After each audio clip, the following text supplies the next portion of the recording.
championship game based on who wins tonight's game. Yeah, there's a whole lot to gain for Virginia. As you see there's a whole lot to put at risk here for Florida State. Can they not look ahead to next week when they have a big showdown coming? They better take care of business tonight. Cam Ross, a very dangerous return man. Won't get a chance here, though, as every kickoff this season has been a touchback so far for Florida State. The strong leg of Jake Weinberg puts it through the back of the end zone. And now Chandler Morris, who threw an interception on the last drive at NC State in a 4-point loss. He throws a touchdown pass right there. This is an undefeated Virginia team potentially coming into tonight. He's had a very good start to the year. Yeah, he's a guy who hasn't gotten a lot of national recognition, but I can assure you this young man can throw the football. He's athletic outside the pocket. He's got full command of this offense. They've adapted it to him. He'll have a very stiff test here tonight against this FSU defense. Fourth consecutive year that Chandler Morris has opened up as a starting quarterback for a program at the FBS level. And Jamari Taylor, the first handoff, a former walk-on at North Carolina Central at the FCS level. He's now the bell cow running back for UVA. Yeah, he is a heck of a running back. Great contact balance, low center of gravity, breaks a lot of tackles, real good in pass protection. They love him here. He takes it again, finds a crease, and has a first down. Dives for about 8 more, 9 possibly. Finally, Earl Little brought down Jamari Taylor, who has really become a terrific story for the Hoos. This revamped offensive line for Virginia. They've had some injuries. We'll get into it as the game progresses. They lost some of the guys who they were counting on, but they are right now battling this huge defensive front for Florida State. Morris rolls out to the sideline, and cradling the ball is Jamal Edgerrin. Another first down for Virginia. Virginia, you're going to see here tonight, they have got some guys that can really go on the outside. Jamal Edgerrin, 6'3", 221. Trell Harris, number 11. Keep your eye on him. He's the big playmaker. Into the wash for about 2 goes Jamari Taylor. You said you like the body type differences of these Virginia wideouts, right? They all seem to fit a specific role. That's one of the things that the great Nick Saban always talks about as far as how you comprise your wide receiver room. You want guys who are high risers on the outside, quick guys who can work in the slot, really get matchups that you like, and guys who can just burn down the field. They've got all 3 of those, and I think you'll see all of them, and we'll talk about all of them as this night goes along. Play action. Pumping once is Morris on the move. He's going to try to get to the sideline, and he is out of bounds. He might have lost a yard or 2. Ashlyn Barker bumped him out. So now it will be 3rd down and a long 9 close to 10 for Virginia. I think Chandler Morris was expecting someone in that intermediate zone to come across the field. You saw him pump and pull the ball down as you took a look there at head coach Tony Elliott. Now a 3rd and long situation.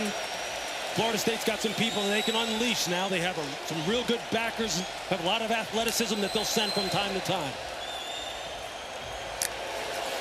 Blitz coming on 3rd and 10. Morris, back shoulder to the sideline. Incomplete, threw it behind Jaden Thomas. So it'll be a plus territory punt for Virginia as Jabril Rawls was there, and Florida State gets the defensive stop. If you're Virginia right now, you just want to play the field position game. See if you can pin this explosive Florida State offense deep in its own territory. As we get to take a look now at Tommy Castellanos, one of the most explosive players in all of college football. Elijah Slybeck's going to try and pin Florida State as deep as he can. Squirrel White had been out. He returns off the injured list tonight. And he'll move up and call for a fair catch here all the way out close to the 20-yard line. So that's pretty good field position on the exchange for the Noles. And boy, does Tommy Castellanos, transferring from Boston College, at one point played at UCF for Gus Malzahn. They are now reunited in Tallahassee, and he seems to fit this team and this offense perfectly. But we talk about fit all the time, as you just mentioned, with quarterbacks in the places that they're playing with, and in particular with their play callers. Tommy Castellanos reveres Gus Malzahn, looks at him like he's a father figure. He feels as though Gus always puts them in the right position, always knows what the defense is going to do. Let's see what they got. Gavin Sawchuk empties the backfield for the quarterback run. And Castellanos is tripped up after a gain of 3. James Jackson made the stop. You're familiar with Gus Malzahn and how he likes to play offense. He likes to play it at warp speed. They continue up tempo, and here's Sawchuk. Across the 30, tough to bring down. Just about every member of the Virginia defense eventually going for a piggyback ride.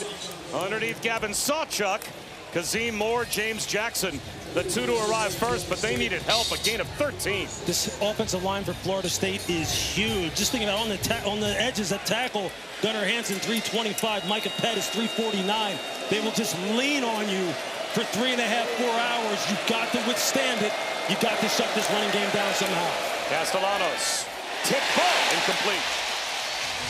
Fisher K-Mac on the rush. He was trying to hit Deuce Robinson on the slant. Robinson was open, but K-Mac said no. Well, you're going to see Fisher K-Mac right here. He goes 6'7". When you're going against a quarterback like Castellanos, who's just 5'11", maybe 5'10", you just got to get your hands up. If you can't get the pass rush, you got to block his throwing lanes, make it difficult for him to find open receivers downfield. 4-man rush. There goes Castellanos. It'll be 3rd down. Another tackle, that time for K-Mac. 3rd down and a long 4, close to 5 for FSU. That's a heck of a job by Fisher K-Mac, who goes 6'7", 250 to get Castellanos down in the open field. As is always the case, these are the money downs right here. You've got to keep Tommy in the pocket. Don't let him get outside and create if you're Virginia. And if you're Florida State, just keep protection, let Tommy survey the field. They bring a blitz. Castellanos burns them to the outside to Deuce Robinson. 1st down, Knowles. And there's a flag down on the far side of the field as well. It'll be offensive pass interference. It looks like they'll get Deuce Robinson for pushing off.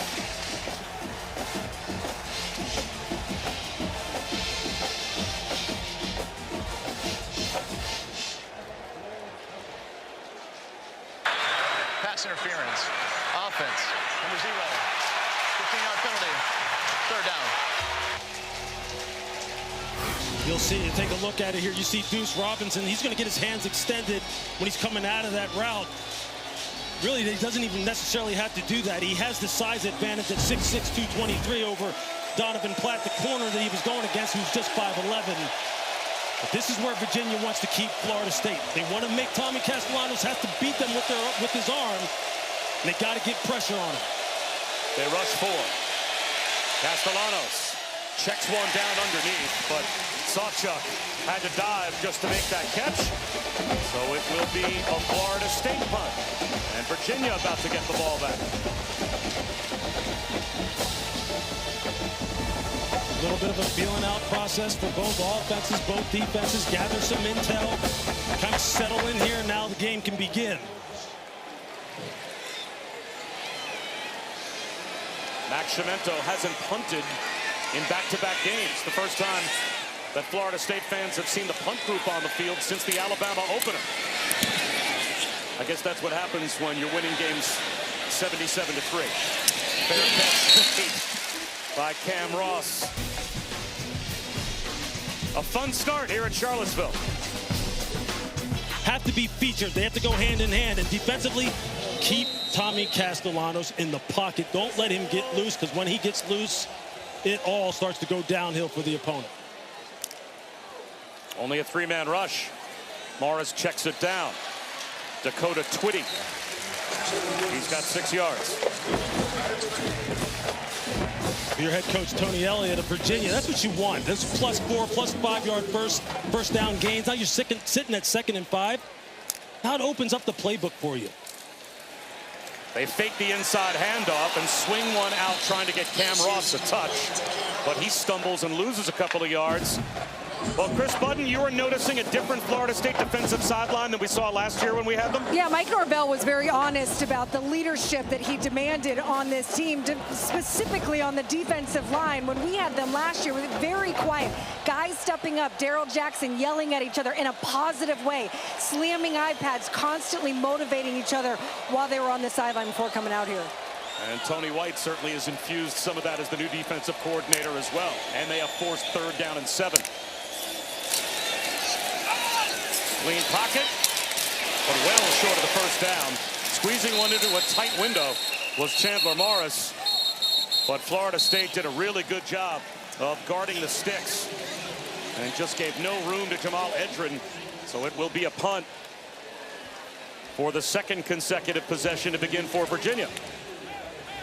Tony White, the defensive coordinator from Florida State, who you mentioned is a superstar. If you take a look at Tony Elliott, the head coach from Virginia, and he knows explosive plays is what Virginia has really featured. Just think of that game last week against Stanford, throwing the football all over the yard, down the field.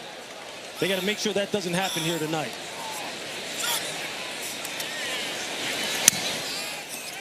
Squirrel White hoping for a return. Makes the first couple of guys miss. Squirrel White gets loose. He was overrun by the first couple of players for Virginia and ended up returning it for 24 yards. Great field position for the Noles. A USAA, proudly serving the military community and their families. Here's the women's lacrosse team at Virginia getting their first peek at their brand new locker room inside the brand new Harrison Family Olympic Sports Center, just opened here at Virginia. $75 million project. It's 138,000 square feet in total, and it has that new car smell, Lewis. It is impressive. My son Jimmy's a runner here. He took me into their cross-country locker room, all the pictures of the kids up on the lockers, and they're still unwrapping brand new pieces of furniture in there, but all the Olympic sports here at Virginia now have a brand new home. Yeah, everything is on the rise here. A lot of expectations, a lot of hope, including this game here tonight against the number 8 team in the country. A great field position here for Florida State. Castellanos, tunnel screen. Makai Danzy, he's a track star in his own right. Flag out, as he was not able to flash his speed there. I'll have to check the penalty marker. Makai Danzy, track star. This guy block in the bag. Offense, number 51. 3-yard penalty. First down. On the center, Luke Pettibone.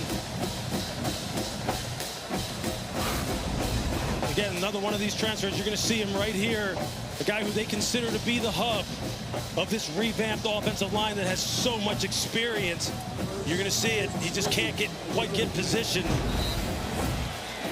On safety, Devin Neal winds up hitting him in the back. A couple self-inflicted wounds so far early here for Florida State, putting them in long down and distance situations. They run it right behind Pettibone. And up the middle goes Sawchuk. Lost the football. It is loose. There's a pile up for it. Virginia thinks they have it.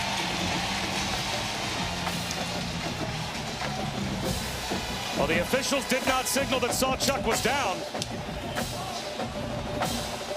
It looked like Anthony Britton packed it free, and Virginia's got a takeaway.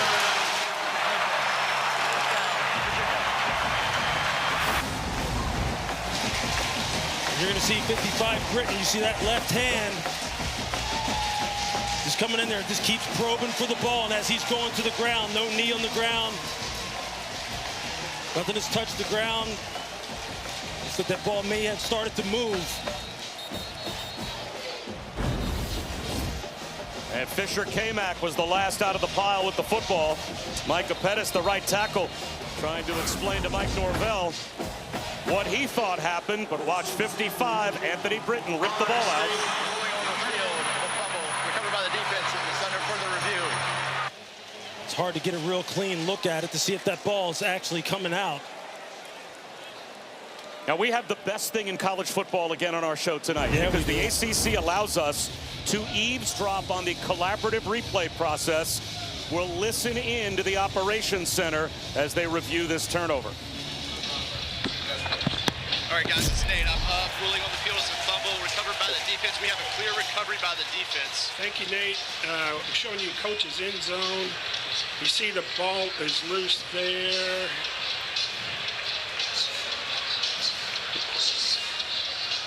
And there's nothing that will show his... Nothing with the body part down. So his elbows are up and his knees are up at this point? Yep. Nothing from TV. So we're just trying to get everything that's coming in from TV? Yep. Copy that. Nothing else is coming. Nothing else is coming. Nothing else. So as of this point, we have nothing to be able to overturn this, and I believe the only question I'm trying to identify is his left elbow. I like the low coming from the back mark for the elbow. That's the best. Yep. And then I think that's 55. So right now, the ruling on the field is upheld. Are we all in agreement? Replay C is a slow-mo with the hand of the. There's a look at the ball. And has TV? Replay C. Replay C. Send us everything. Replay C. Okay. C. Replay C. Oh, replay C. Take a look at him coming through the middle here, the runner. One more look coming. Okay, that's In-house. And Delta's an in-house also coming in now. okay. I like upheld, Bart. Yeah, I like I that agree. ball, I'm too. just looking at this one right here. Ruling on the field is upheld. I agree. Yes, we're good. All right, Thanks, guys. Upheld, thanks. Nate Black, our referee, about to tell the crowd here what you know. The ruling on the field is upheld. It's first down, Virginia. So our thanks again to the ACC Operations Center, Nate Black, the referee, allowing us to eavesdrop on that conversation. And it is Virginia ball at the 38-yard line of Florida State. That's exactly what Tony Elliott needs for his football team now. Sudden change situation plus territory. Defense is always coached. Be alert for the shot up top. Who is the home run hitter? Could it be a play action type of pass? You got to be alert for it. They'll run it with Jamari Taylor. He grinds out 3 yards. Jamari Taylor, when he was at North Carolina Central at the FCS level, went to a walk-on tryout and made the team and ended up becoming a top 10 rusher in school history. And now he's the lead running back for a team in a Power 4 conference. And they absolutely love him here. They feel as though he exemplifies everything you look for in an every down back, a bell cow type of guy. Can pass protect, run between the tackles, outside the tackles, catch the ball. He can do it all. Give it to him again. And he is swallowed up after a gain of a couple. You know, Des Kitchings, the offensive coordinator for Florida State, with flags thrown late, pardon me, the offensive coordinator for Virginia, was funny talking about Jamari Taylor. We have to check this penalty marker, though, thrown in the middle of that pileup. Seemed like well after the play was over. After the play was over, personal foul, unnecessary roughness, defense. 15-yard penalty. Automatic first down. So Earl Little, who is probably as emblematic of the rebound culturally of this defense as any player for Florida State, is guilty of the personal foul. Like he was the one that Mike Norvell told us when he hired Tony White. He thought that Earl Little would benefit from the scheme that Tony White was going to put into play, and he absolutely has been the heart and soul so far this year. Morris to throw. He's got a one-on-one in the end zone. Incomplete. Tried to find Trell Harris. Jerry Wilson in perfect position coverage-wise. You're going to see Earl Little here. You're going to see some hand fighting going on in there. He came flying into that play late, but I can promise you this, he will make some plays for this defense tonight. And you saw there on the last play, they tried to get the double move to Trell Harris. He is the big play guy on the outside for Virginia. And they will try to get the ball to him here again. Three-man rush. On the left flat. And he is planted. A form tackle from Elijah Herring. Jabril Rawls there as well. So, a red zone third down coming here for Virginia. Florida State does a great job. As you see here, the red zone statistics for Virginia's offense. 58% TD percentage. Ideally, you want to be able to run the football down here. The throwing windows are just so tight, especially with the way Florida State deploys their secondary. They're going to run with Taylor. Nice cut. And he's got the first down. Earl Little tripped him up, but he picked up 6. And it's goal to go for Virginia. I mean, how about that jump cut from Jamari Taylor? I mean, he is going full speed and just gets it lateral and gets it back upfield. Nice run. And their offense goes full speed. Full speed looking for the pylon and beating a wall. of Garnett and White at about the 5-yard line was Taylor. Jabril Rawls. Well, that is... He looked more like a safety than a corner there. Yeah, there's just so much speed at the second and third level of this Florida State defense. They're going to make you work for everything. You're going to have to earn it. Morris to throw. Into the end zone. He's got a man for a touchdown. Sage Ennis, the tight end, settled down at the goal line. And Virginia's got the lead.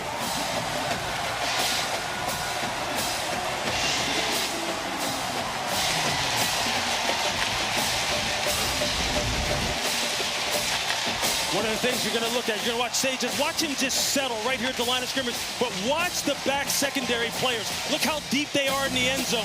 One thing you're always taught when you're playing pass defense down on the goal line in the red area is defend the goal line. All they have to do is break the plane. You drop into the end zone, people can just spot up just 1 foot beyond the end zone, right on the end zone line, and it's a touchdown. You have to be smarter than that and make sure you defend the goal line. Now, Lewis, we showed the red zone touchdown percentage, not great for Virginia, but when they get it goal to go, this is the 15th time they've had a first down inside the 10-yard line. 13 of the 15 have been touchdowns. Not too bad. Bob Lewis and the Noles, they've hurt themselves here in the early going. Yeah, they have to keep their composure. You cannot have those discipline type of fouls and give this Virginia offense more cracks at it. This team is explosive now. They've already shown you that, and they're resourceful.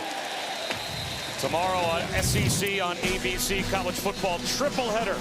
We'll start with Notre Dame, Arkansas at noon Eastern, followed by LSU and Ole Miss, and then Georgia, Alabama. The night capped off on ESPN as well, with Colorado hosting BYU. All of these games available on the all-new ESPN app as well. So now Tommy Castellanos will try and respond. This is a little bit of unfamiliar territory for Florida State in this young football season. We talked about it in the open, the competitive character, the desire to compete, the desire to handle, and the ability to handle adversity. They got some of it here early on. Let's see how this football team responds. Play action for Castellanos, delayed blitz. He's got a one-on-one, and a drop ball. Was that a catch turning upfield by Danzy, and another giveaway? I think they'll call this catch fumble, and they will. Devin Neal recovered the giveaway by Danzy. See Makai Danzy. You see the defensive backs are going to give him a ton of speed. He has a ton of space. He has world-class speed. He turns up, makes a football move. Looks like he had possession of the ball, just drops it. Just trying to put the ball away. And Lewis, you said the key words, 2 feet on the ground with complete control and becoming a runner, right? Making a football move. We've got Matt Austin, our officiating expert. And Matt, it looks like this was quickly confirmed. Let's see. I think they're still looking at it. Yeah, I don't like this. To take a look. Yeah, I don't like this as a catch. He's trying to turn. Looks like he has firm control. As he turns upfield, the ball comes loose immediately. I don't think he had time enough to make a true football move. I think this should be overruled to an incomplete pass. Interesting. Let's see if that's echoed by the operations center as we listen in. Fumble recovered by the defense. Jake had firm control, possession, and a football move. Right. Okay. It's rolling on the field. All right, Nate, we're showing you the high right end zone. Yep. We'll play full Keep speed. working through D. D doesn't help us. D and A are the same. He gets full control of it when he's trying to make that turn. I like that look. Can we see where he tries to? Can we see once he's making contact with the ball a little slower? Yep. I got nothing else coming in. So if you go high right end zone, you'll see that ball coming out. Yeah, that's what we're on right now. We want to play this in live time. Yep. And on this one, I'm good to go incomplete. Everybody's in agreement. I'm in agreement, yes. I like it. No firm control here, right, guys? Control, yeah. So we're going to go second down, 25-yard line. 25, yeah. We're going to sit it. And then we're going to be on #2. All right, I'm good. Thanks, guys. Thanks, guys.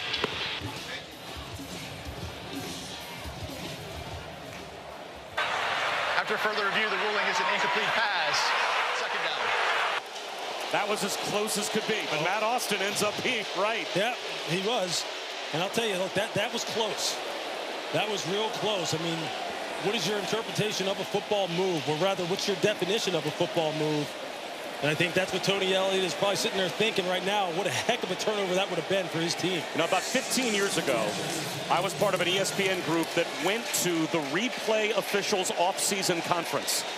And it was all the replay officials from all over the country gathering, and they did a whole series of plays and had them all with a clicker vote. And there were plenty of plays that were 60-40, 70-30. So sometimes it just matters the interpretation of those that are in the booth and those in the operations center, as Gavin Sawchuk blasts for 11. And a first down as Makai Ganzi. New life for Florida State as the fumble was overruled. Sawchuk again to the 39-yard line. We talked about the size and the experience of this Florida State offensive line and just the power that Gavin Sawchuk runs with. And offensive coordinator Gus Malzahn just going back to the well, going back to what they do best. Just lean on you up front, rotate these backs through there, get Tommy Castellanos out on the perimeter. There you see Gus on your screen. Virginia's going to have an answer for this run game. Castellanos, soft play action on the slant to Deuce Robinson. First down to midfield. There you see the RPO game. The linebackers just flying upfield to try and slow down this run game, and there comes the slant window right behind it. Tommy reads it perfectly. Easy throw and catch. Sawchuk into plus territory. You know, eventually, Bob, the shot over top is coming. You see these safeties starting to creep down more and more. It gets tiring hitting guys like Gavin Sawchuk when they have a full head of speed. You don't want to keep doing that all game long. But guys up in the booth probably telling Gus Malzahn, hey, the shot over top here eventually is going to come. Look at how these safeties are playing, how shallow they are. Keziah Holmes had been out recently for Florida State. He is back, and he is in the backfield. Play action. Castellanos floats one to the sideline and overthrows LaWayne McCoy. Donovan Platt, the Army transfer, running in coverage. You see the separation between the second and third level, meaning behind the linebackers in front of the safeties. Just look at the windows that are open. Tommy can't get a great look at it and put it where he needs to, but the windows are there. Virginia is respecting the speed that Florida State has on the perimeter. Third down and 9.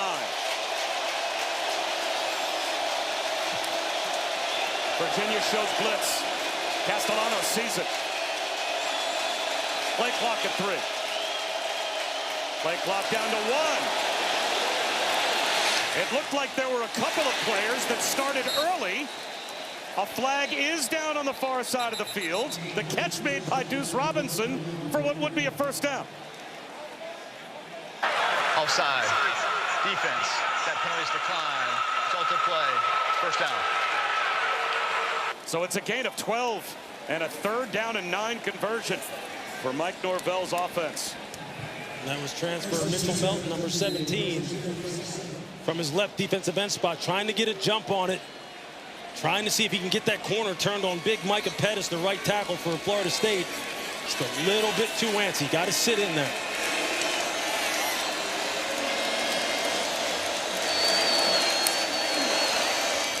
First carry of the night for Keziah Holmes. And he pulls his way down to the 20-yard line. 17 yards right through the heart of the Virginia defense. Virginia playing with a too-high safety look. The box is light. Florida State running the football as they should. Holmes again finds another big lane. Inside the 10-yard line down to the 5. First and goal, Florida State. Jason Prevard saved the touchdown. See what this tempo does. It forces you to communicate quickly. Virginia late getting lined up. Gap control gets compromised. Florida State will find your weak spots. And now the true freshman Ousmane Kroma comes into the game as the running back, still with 15 on the play clock. And you think you get a break with Sawchuk not being in there. Kroma goes 220.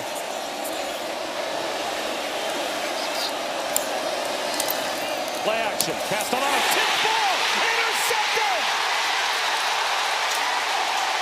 Prevard on the blitz. Got the tip and the pick.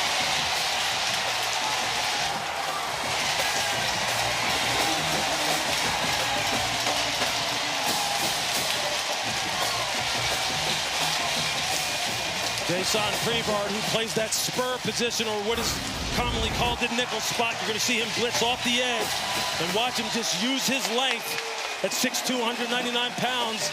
Just get his hand up, tip the football, and then be able to locate it quickly and take it out of the air. That's just a big time individual effort. Nice call on the pressure by defensive coordinator John Radzicki. And that's the kind of turnover you're looking for. That's what will give your offense life once again. Fantastic start for Virginia. Second Florida State giveaway. Sidearm pass. Cameron Courtney close to a first down. Gets right to the line to gain. They'll say without measurement, he picked up 10. How about OC Des Kitchens and Tony Elliott? They say, hey, you want to play the tempo game? We can do that too. Now they try the opposite side. A broken tackle, Eli Wood. 8 more for Virginia.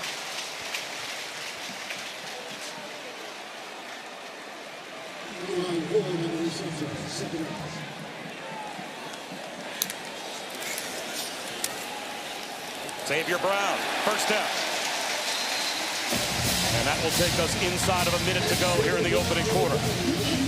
When Virginia's got to have it, they're going to run behind the left side of their offensive line. Mikhail Boley, number 52, their left tackle, as good as any in the country. Super athletic. His father was an NFL player.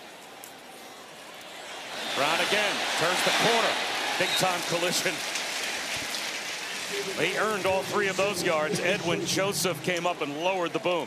Tell you, these safeties for Florida State, Joseph, number 3, Earl Little, 0, Ashlyn Baker, 27. They are hammers, all 3 of them. Brown again. First down.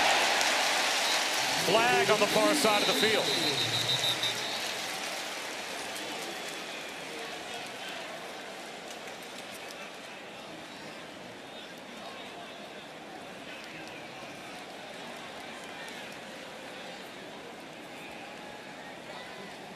You're going to get 12 men on the field, possibly. At tempo.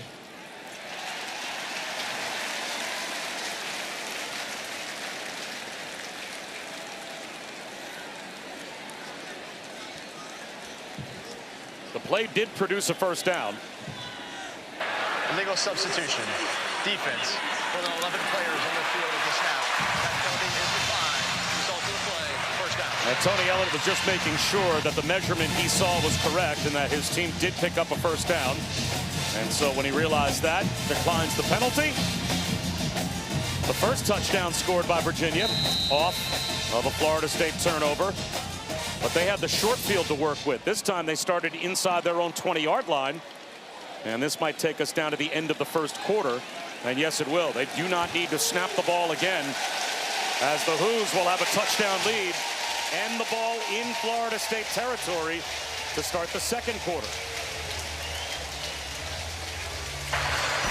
That is the end of the first quarter.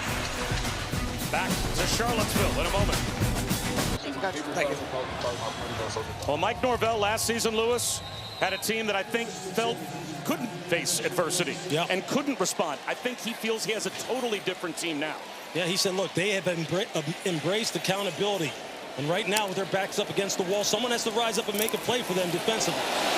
Nice move as Jamari Taylor on the screen with blockers in front.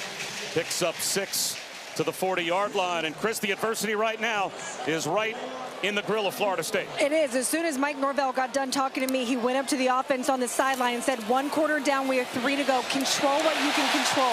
Well, they're trying to control Jamari Taylor, and they're not doing a great job of it. He's got a first down. Again, you see this Florida State defense trying to protect against the big shots.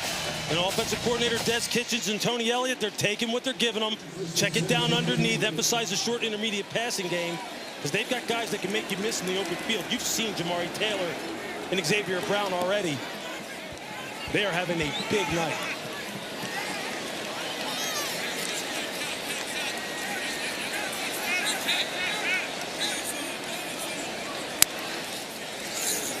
Fake it to Cam Ross. It collapses quickly. Ashlyn Barker buries Chandler Morris on the blitz for a loss of 9. Then Ashlyn Barker, you're going to see him right here come off the edge And again, it's this three safety scheme that Florida State likes to run with Barker, Joseph, number 3, and Earl Little. They can deploy them in various different ways, change up the looks. It's a little unconventional, a little hard to decipher sometimes for quarterbacks. And just the versatility it gives you as far as people who can cover, people who can blitz. There you see a little bit of it right there. Virginia had only allowed 1 sack this season before tonight. They've allowed 2 here in the first half. Morris up the seam! First down, Camross! His first impact play. And from a 9-yard loss on the sack to a first down on the doorstep of the red zone. That's such a good throw from Chandler Morris. Great anticipation. Whisked it right past the ear of the linebacker, Elijah Herring. Now it's Harrison Whaley. Getting a push. Inside the 16-yard line for 4.5. How about this offensive line for Virginia? We were talking about it in the break, Bob, about the fact that really only 2 of the 5 guys that maybe they were hoped to have for this entire season are available, going up against this huge Florida State defensive front, and they're pushing them around. They're knocking them off the ball, and these running backs are running it hard. The right tackle, Jack Whitmer, number 68, is a converted tight end. But they've had so many injuries, he is starting tonight. And now this play blown dead at the line. This is going to be a false start, I believe, on Virginia.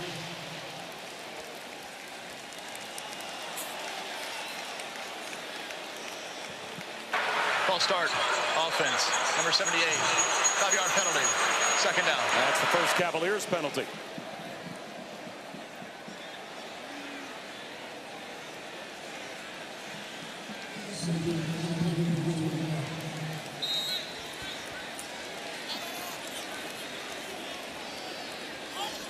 Play-action passing game, the screen game has been working well for Virginia because of the way the running game is going. See how these safeties are tight for Florida State right now. Within about 7-8 yards of the line of scrimmage. Another soft spot in the zone for Edrum. Right at the 10-yard line, popped by Earl Little. Maybe a half-yard short of the first down. So this will be 3rd down and a foot. Patience, patience, patience by Chandler Morris. Just finding these zone voids. The wide receivers and he are on the same page. Now you got a 3rd and short. They've been running the football with effectiveness. This offensive line coming off the ball. They're bringing in big people. At Ben York, a backup tackle, becomes the 6th offensive lineman on the field, and Jamari Taylor back in as well. They give it to Taylor. He's got the first down. 1st and goal, Virginia at the 7. You would think Jamari Taylor is about 220 pounds. He's 209 pounds. But from initial contact to when they got him on the ground, he drugged defenders at least 2 yards. That's his calling card. That lower body strength, determination, grit, whatever you want to call it. This football team has it, and they're showing it to you. They've got Florida State on their heels again.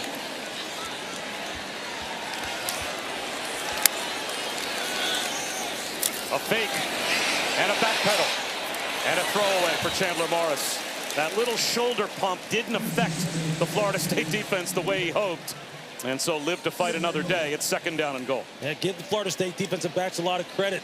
They've tried to hit them on a couple double moves down the field, and they played them perfectly. They just got to defend the goal line now. Don't get caught a yard, 2 yards deep in the end zone. This underneath passing game has really been giving them problems. You've got to defend the goal line in the passing game.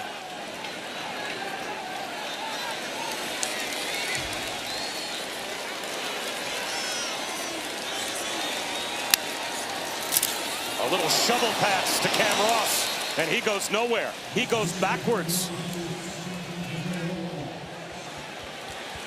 Jabril Rawls, another tackle from his corner spot. That's a 4-yard loss. Now it's 3rd down and goal outside the 10.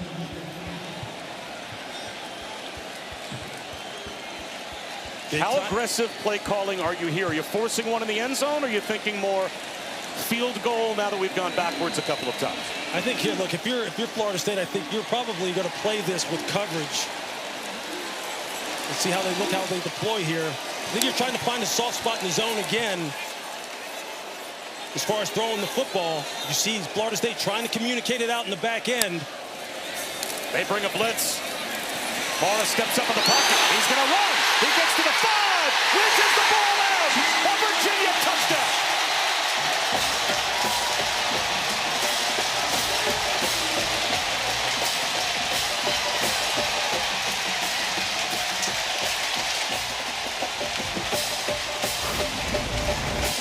You see, they're going to bring 6 up front, and you're going to see Chandler Morris just find the void. It looks like the defenders have good eyes on him as they're trying to match the patterns down the field, but he just finds enough space. And I said, this guy is plenty athletic enough to rip you down the field with his legs. He's able to avoid the tackle of Jabril Rawls. You could not ask for a better start for Virginia. Lewis, a pair of turnovers for Florida State, has produced a pair of touchdowns for Virginia. The blitz and the takeaway by Jason Prevard. And Chandler Morris pays it off. It's in the first quarter. Yeah, look, what did we say? We said this was a measuring stick for both programs for different reasons. Florida State, look, they're 8th in the country. They have some big games coming up, and they have blown some people out. For Virginia, it's about saying, hey, we're here. And they've shown it so far. Well, here's tonight's game track brought to you by American Express. And again, the Florida State miscues. They've given it away twice, and it's been 2 touchdown drives off the turnovers for Virginia. Great start for Chandler Morris, and now can Tommy Castellanos and this offense for Florida State rebound. I think they have to stick to who they are. Look, this is one of the best rushing teams in the country. They got a big offensive line, a quarterback who makes great decisions in the zone read and RPO game. Look, it's a 2-score game. They can come back from this, but they have to stop turning the ball over and put some first downs together. Castellanos pulls it. And a good start to this drive.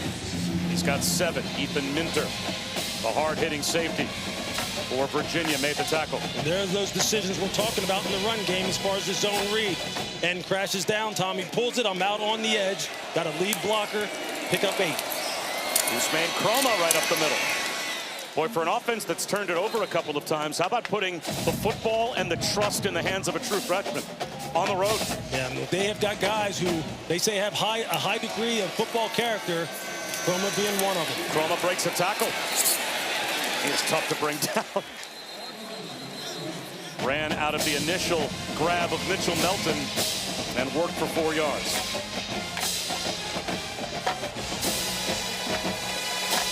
Florida State, of course, beat Alabama 31-17 to start off the regular season, and then scrimmages against East Texas A&M and Kent State. Now a road test tonight to begin the ACC schedule against Virginia. Castellanos to throw. Down the sideline. Back shoulder perfectly timed. And breaking tackles, Deuce Robinson. Dragging a tackler all the way down inside the 10-yard line. Devin Neal saved a touchdown. It's 1st and goal, Knowles at the 9. They have found a matchup that they like. Deuce Robinson against Donovan Platt. They love the size advantage. They have been working this all game long.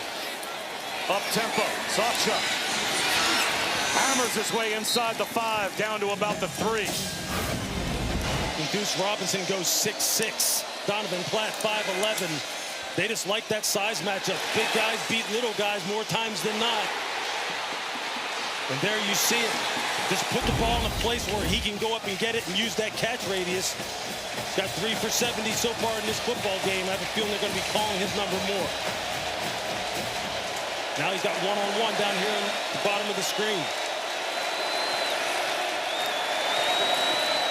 Instead it's Sawchuk. Turn back. Second effort.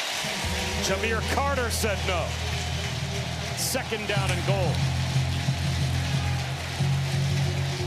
3rd down and goal, pardon me, at the 2. With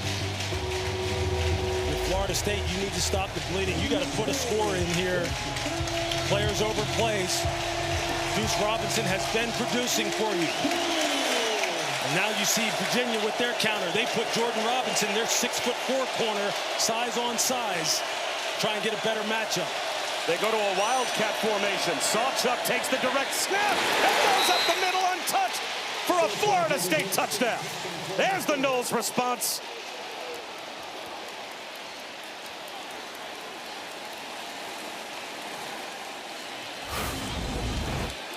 You just see the blocking down at the point of attack right here. You can watch the ball handling of Sawchuk, who just fakes the jet sweep. And then he's just downhill, and you see how it just parts open. There's a lot of eye candy there for the second-level defenders to look at. It's a nice drive by Florida State. Last season, Florida State, they might have folded in a game like this. Not this group for Mike Norvell.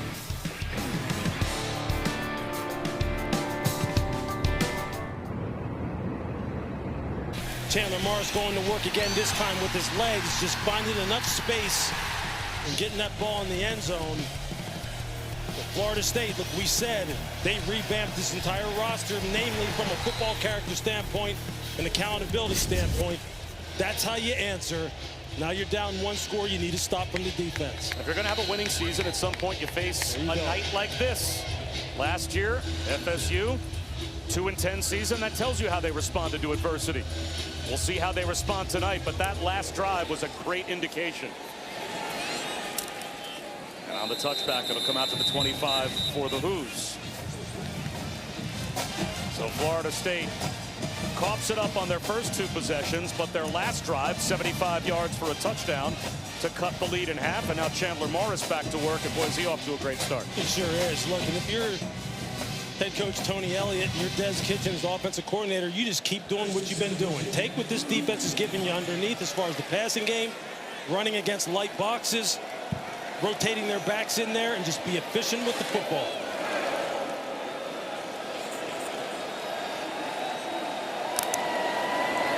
Play action. Extending the play as Morris directing traffic. Floats one up the sideline and has it picked off. Edwin Joseph jumped the route.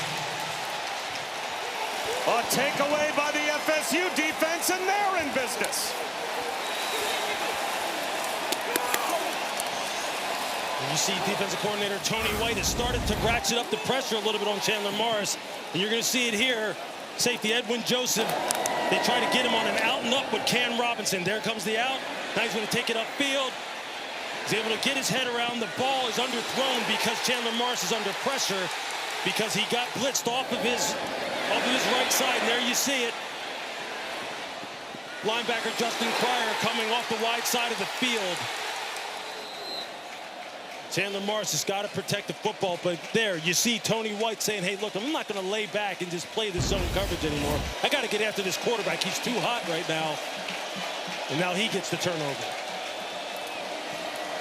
Usman Chroma driven back, wrapped up by Mitchell Melton, and he had help. Sudden change situations, Bob.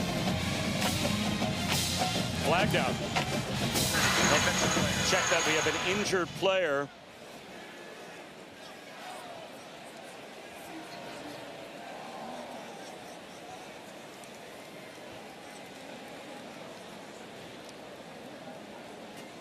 So we'll step aside and check on the injury when we return. Timeout on the field. Florida State. It was Gunnar Hansen, the left tackle, who was down, but he immediately, as we went to break, got up and ran off the field. So it looks like Lewis, he'll probably miss one play. This is a veteran offensive line. Lots of transfers. 4 transfers on this offensive line.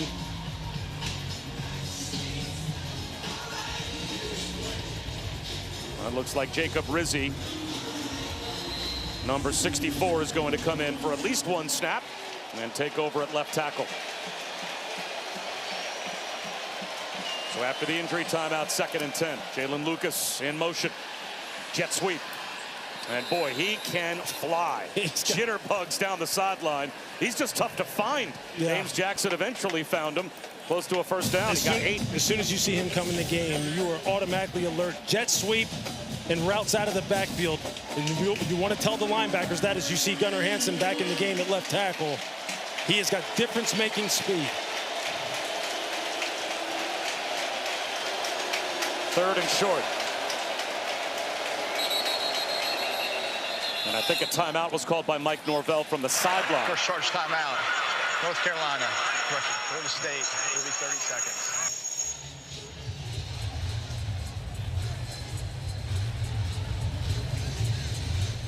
So Florida State spends their first time out. We've got a quick word from Verbo. As your host, I have some rules. First, no showers longer than 5 minutes. This isn't a spa. That's the rule. Meanwhile, at a Verbo, get the vacation you expect and never a hovering host. So Mike Norvell wanted to make sure before a very important play call, 3rd down and about 1.5 yards, as we've got less than 6 minutes to go before halftime. I think with the way his offensive line is starting to move the line of scrimmage, you got to figure here maybe this is 2-down territory. So do they take a shot throwing the football? Do they go ahead and just try and pick up the first down? Salchuk has been running it hard, as Chroma has as well. Completely different formation and personnel group after the timeout. Castellanos makes a man miss. Cuts it back at the 5 at the goal line. It looks like he may have been brought down just shy of the goal line.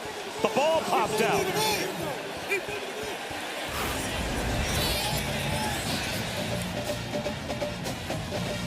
So he fumbled the ball. It goes out of bounds inside the 2. At the spot of the fumble, it's first down, Florida State. So Mitchell Melton punched it out, but right up against the sideline. 1st and goal, Florida State. They absolutely dodged one there, and here again they're going with the Wildcats. Looks like they're going to have Randy Pittman, their tight end, lined up as the quarterback. Randy Pittman just returning from injury tonight. They scored a touchdown out of a Wildcat formation once, and they'll do it again here. Florida State a point after away from tying the game up. And they turn the tables on Virginia, and they take a turnover and turn it into 6. See just how diverse they are offensively as far as the running game is concerned. They've got so many weapons, so many different athletes. But make no mistake about it, they want to run the football and bludgeon you. And they're starting to turn it up. When do you know the character of a team has changed, Lewis? When they're down a couple of touchdowns on the road, how do they respond?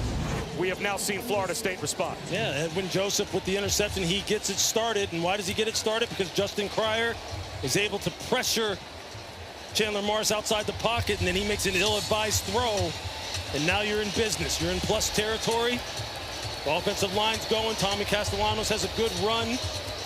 And then you put your tight end in the Wildcat and let him get on the party. And now it's like new ball game. It's 0-0. Look, if you're Tony Elliott, you got to say, hey, look, it's just basically we're just starting the game again. Okay, we've got the intel we want on one another. But you see it here. Turnovers have made the difference. It has given teams life. It's given them good field position. It's given them momentum. And we're in for a good one.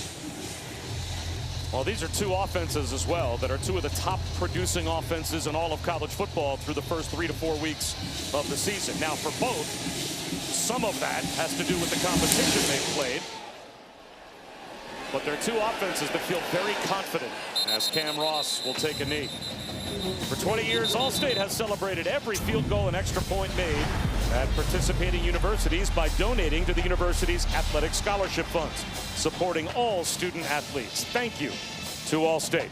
Let's go down to Chris. After that interception by Chandler Morris, he came to the sidelines. Cam Ross came to check on him and let him know it's okay. And Chandler's response was, that's on me. Bad decision. I can't force something like that. I got to be smart enough to throw it away.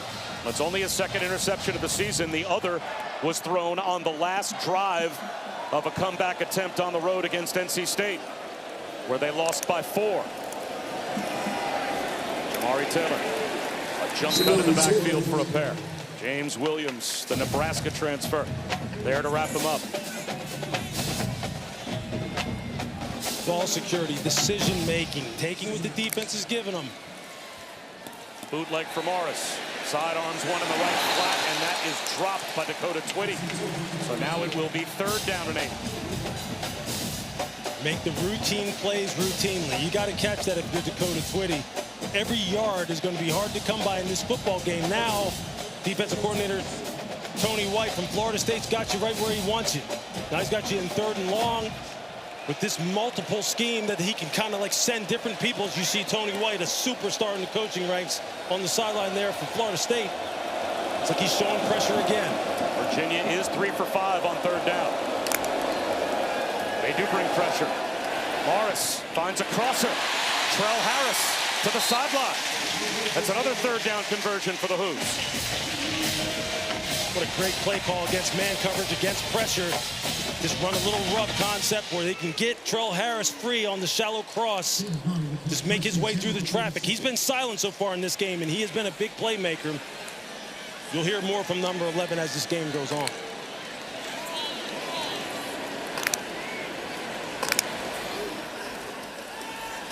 Morris to throw again. Has all day. Slings one. Tapped and intercepted. It went off the fingertips of Jamal Edrin, and Elijah Herring on the carom has the 2nd pick in as many possessions for FSU.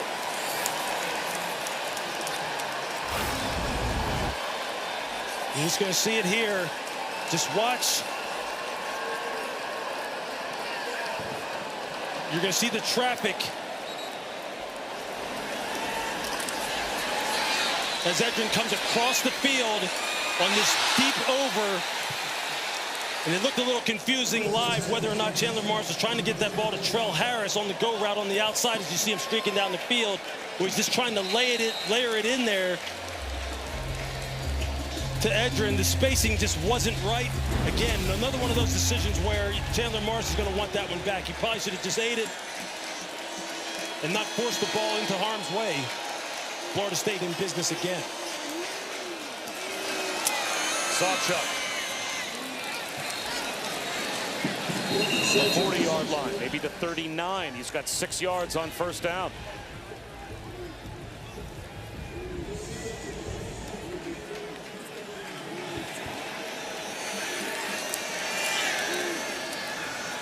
Screen out to the edge. Squirrel White with nowhere to go. Emmanuel Carnley immediately shut the door. And that's the kind of play that you need to make if you're Virginia. You see Carnley coming up from his corner spot, and just firing, making a short tackle. This is a key 3rd down. You got to now, if you're Virginia, now you have to stop the bleeding. You got to get off the field here on 3rd down. You got to slow down this momentum. Assignment sound.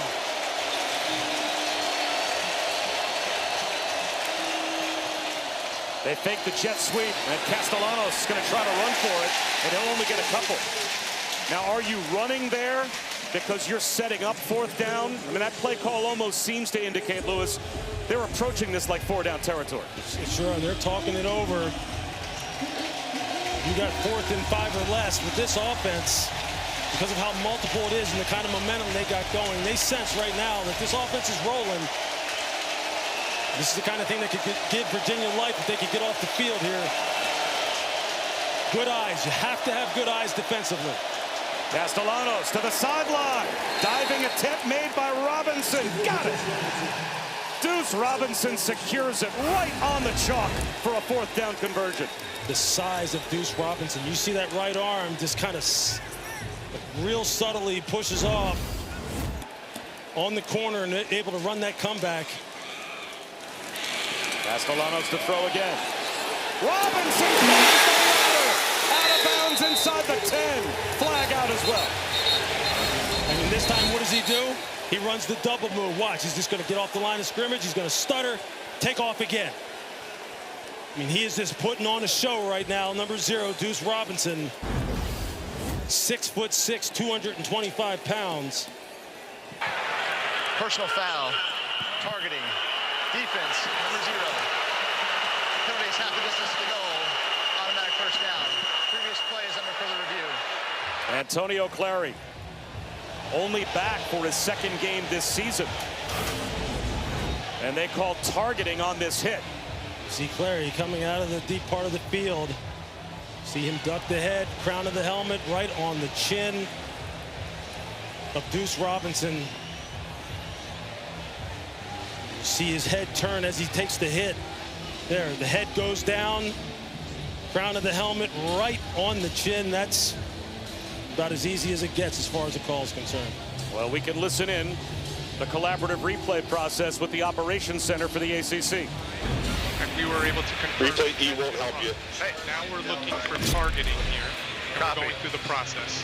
Yep. So this is I got a defenseless player. Agreed. Well, right? He is a defenseless player. And now he dips his head. We have a launch. And we have. Delta's a good look for you too. Echo won't help you. D is good. Delta's the best look we have. For C and D. So I see a lowering of the launch. Yep. I see forcible contact to the head neck area. Yep. And I see it to the helmet. Is everybody in agreement on this? Yes. Mark, I love it, yes. Okay, so the ruling on the field is going to be upheld of targeting. Now we're going to get you the number. 0 is the number. Perfect. And the ruling on the field for the catch is also being upheld, and we're also going to uphold the targeting as well. Copy that. So we're going to go half the distance. Correct. Okay. Position 5. All right, I'm good, guys. Thank you. Okay. Thank you.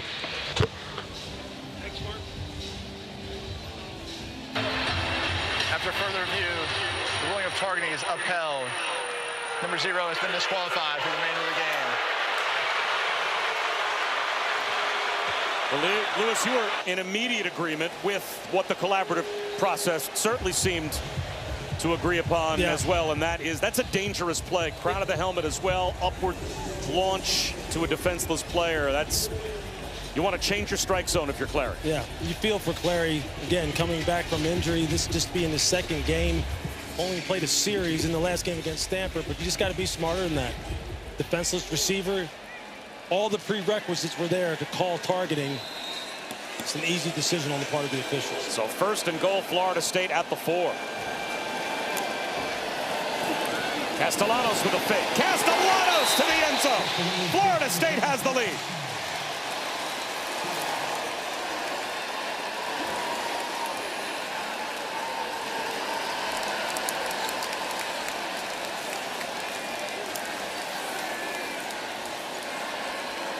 This offensive line, the left side of this offensive line, Gunnar Hansen, Richie Leonard, they have been doing work in this quarter in the run game. Just moving people off the ball. Gus Malzahn really changing up the looks that he's given this Virginia defense. Virginia has just had no answer for the physicality and for the scheme.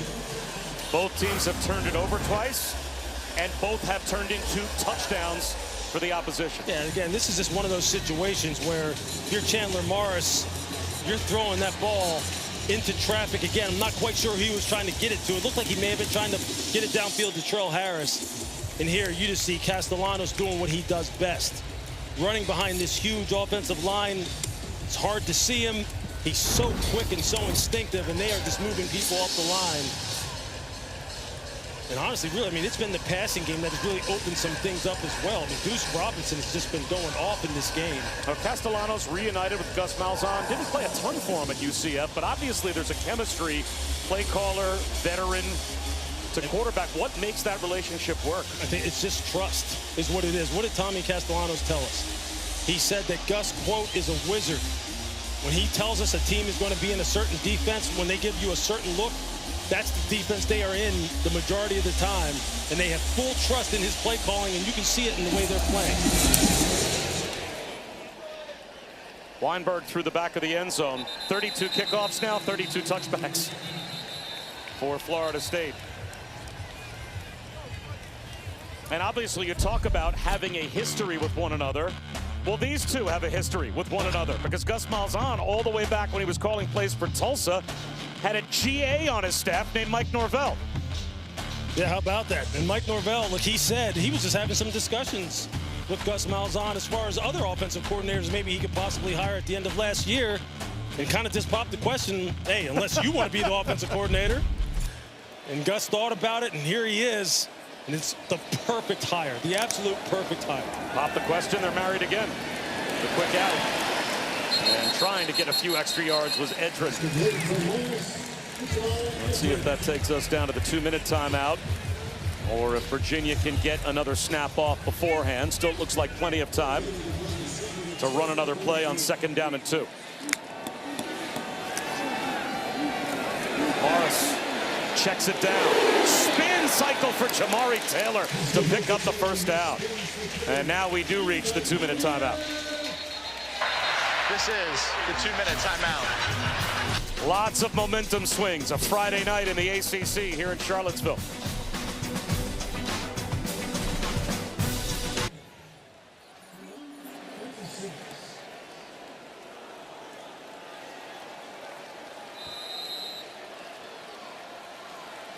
All right, Zubin, all 3 timeouts still in the pocket of Chandler Morris and Virginia. Edrin, check that. Dakota Twitty muscles his way out of bounds for 5 yards. What's the message that you're giving Chandler Morris right now if you're the coaching staff for Virginia? Just take what they're giving you. Don't try and force this ball down the field simply because you're starting to feel real confident. Same play, same result. First down, Dakota Twitty. They could have easily tacked on 15 there. Dakota Twitty was 3-4 yards out of bounds and took a hit from Elijah Herring. Crowd reacting to that as it's replayed here at Scott Stadium.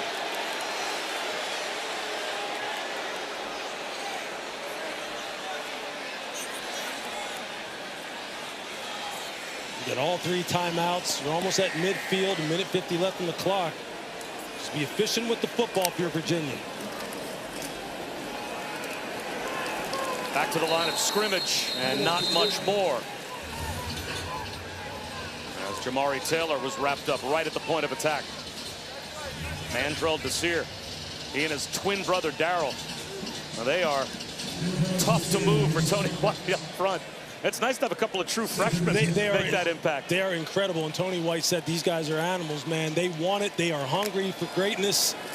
Just true freshmen. Morris on the slant. Tip ball finds its way into the hands of Trell Harris. Nearly a pick.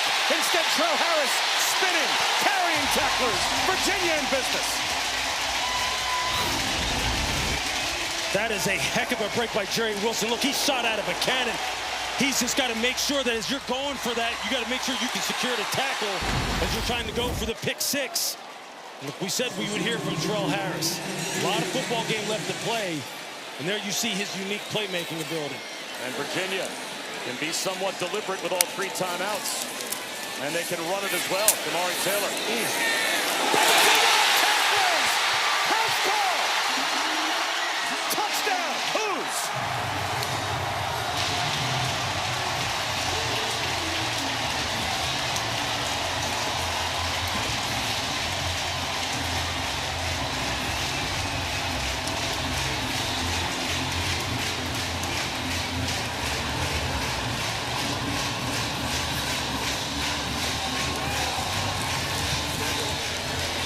Kidding me? Wait till you see this collision again. Jamari Taylor, he's that dude. How do you walk on at an FCS school and now do this against the top 10 FBS school? But this is one-on-one. This is the kind of competition that Mike Norvell's talking about. It's one-on-one. You versus you right here. And just watch what happens. Earl Little doesn't wrap up, but he's coming downhill full speed. Boom! But doesn't wrap up. Jamari Taylor says, nah, you can't get away with that with me. Have you not watched my tape? That's a heck of an individual effort. Look, Mike Norvell talked about the fact that he put his players in one-on-one situations all off-season to see how they would respond. See who was going to win, who was going to lose, and how you're going to respond to it. And that's one of his guys right there, and you see him. He's telling him, you got to finish. You got to finish and wrap up. You see his lips. He's telling him, wrap up. That's football at its finest right there. Trell Harris making that play off of the almost pick 6 by Jerry Wilson. Here comes Jamari Taylor. Man, do you love football or what? We are now tied at 21. Florida State still with a couple of timeouts and 48 seconds on the clock. The 2 interceptions for Chandler Morris cost Virginia a couple of scores. Of course, the 2 turnovers for Florida State were responsible for the first 2 touchdowns for UVA. How many different momentum swings have we had to basically now start fresh with under a minute to go in the second quarter? Look, it's warm here already in this booth and in this stadium tonight, and it's getting heated up with the way these fans are going and the way this game is swinging back and forth. I mean, look at that crowd. They are into it. This is a heck of a ball game.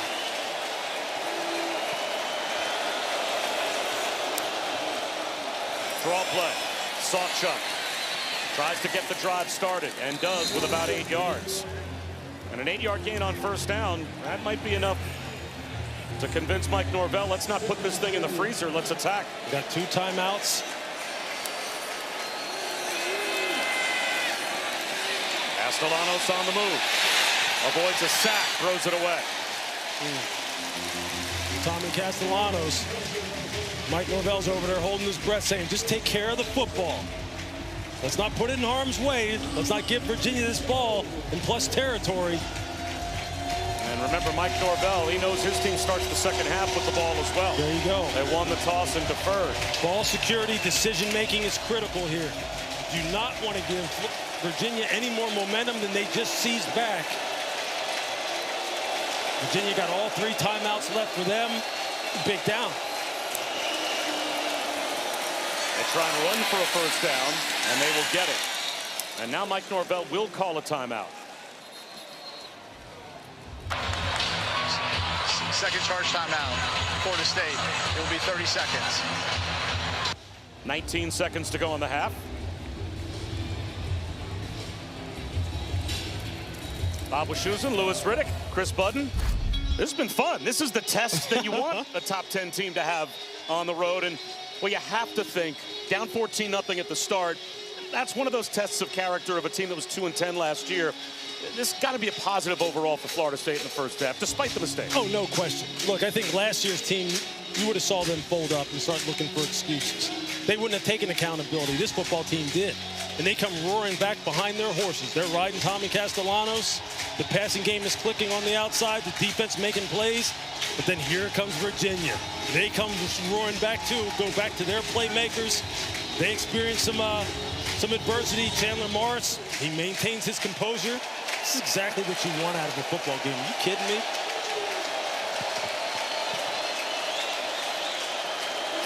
Florida State still with a timeout. And Castellanos slings one to the outside. Catch made by Randy Pittman, and he gets to the sideline. 13 seconds at a timeout. So at best, 2 snaps. Maybe you can get it down to 1 second to go and try a field goal. Can they get into Jake Weinberg's range? Mike Norvell said he'd be very comfortable with Weinberg from 55. They could try one from 60 if they can just get inside the 45-yard line of Virginia.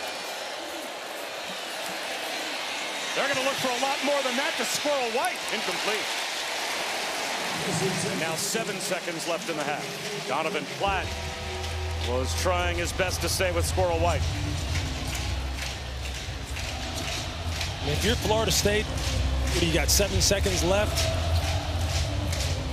I think right now, if I'm Mike Norvell, knowing that I get the ball in the second half, this has got to be a safe play. All right, we don't want to do anything to put the ball in harm's way that you could get some kind of cheap pick six or something where Virginia comes up with the football. I play this a little conservative here. They'll run a draw, and that should take us to halftime. Smart move. Unless Tony Elliott calls a timeout and forces them to punt, but he will not.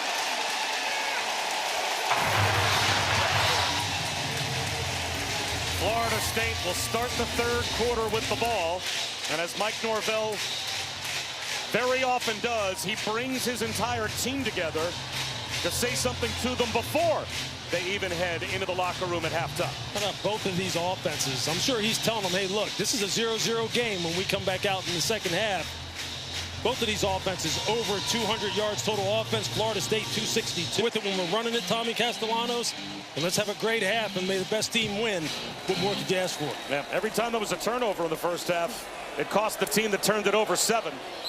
And it will come out on the touchback to begin the third quarter. Chris Budden, a chance to talk with both coaches. Yeah, Tony Elliott, all smiles when he came out of the locker room, said, Chris, this is championship football. I couldn't ask for anything more from my team. Said he really liked the way that they started off this ball game. It's going to be about who wins the middle eight and also who wins the turnover battle. But we told our guys this was going to be a one-possession ball game. As for Mike Norvell, he really liked the response from his team, down 14 points. Said I could not ask for a better response to that. But defensively, we've got to be better tackling and bringing guys down to the ground and finishing plays. It's exactly what Mike Norvell told us he wants to see from his team, that he didn't see last year. Character. When there's a gut check to be had, do they respond? They responded in the first half. Will that response continue here in the third quarter? And they'll start it with a Sawchuk carry. And he'll start by losing a yard. Driven back by Fisher K-Mac, Jameer Carter in on the stop as well. This rushing offense for Florida State is one of the best, if not the best in the country. That's priority number one for defensive coordinator John Rudzinski and the 11 men on the field. You've got to slow that down first.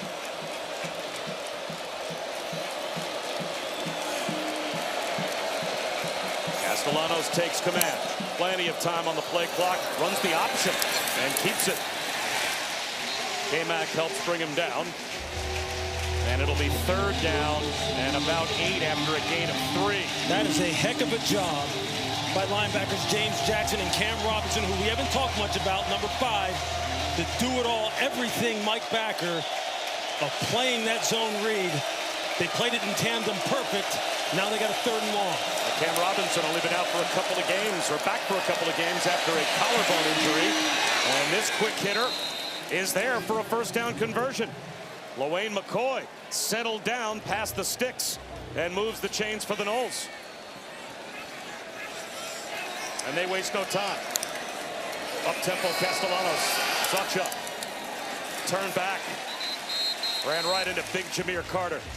6th year, 311 pounds from Baltimore. He took on the double team and split it. At 6'2", 311 pounds, he embodies everything that they want out of a Virginia football player. Couldn't play that any better. Castellanos off play action. Sidearms one left, and Squirrel White comes back and makes the catch about a yard short of the first down. Emmanuel Carley closed the distance, so it's third down again, 3rd and 1.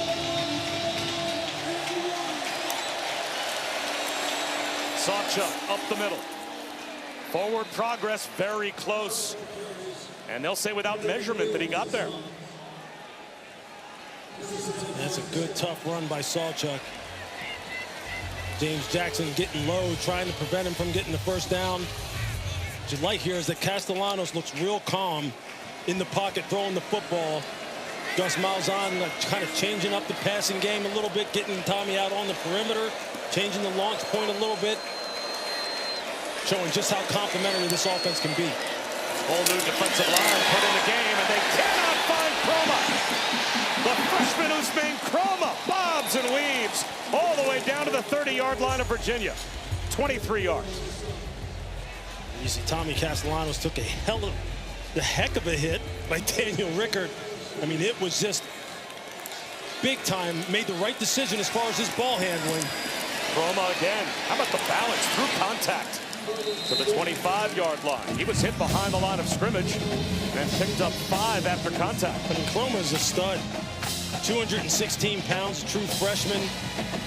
You see, between him and Sawchuk, I mean, those two are an all-day assignment. Here comes Sawchuk back in the game.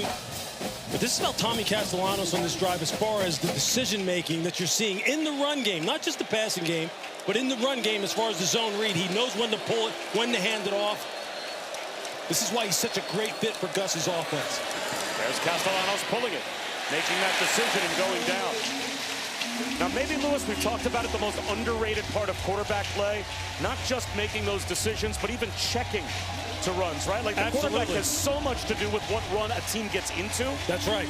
And he is in full control. Now, that time, number 17, Mitchell Melton, made a nice play on the perimeter, turning Tommy back inside. Now they've got a 3rd and medium here, 3rd and 5. Where are you going on 3rd down?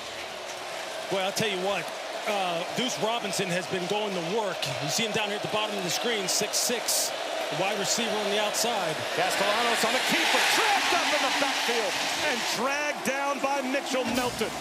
The Ohio State transfer, tackle for loss. It'll be a field goal attempt. They call him Money Mitch. You see him right here. Just look at the play he makes coming off the edge. Made a nice play on Castellanos on the play previous.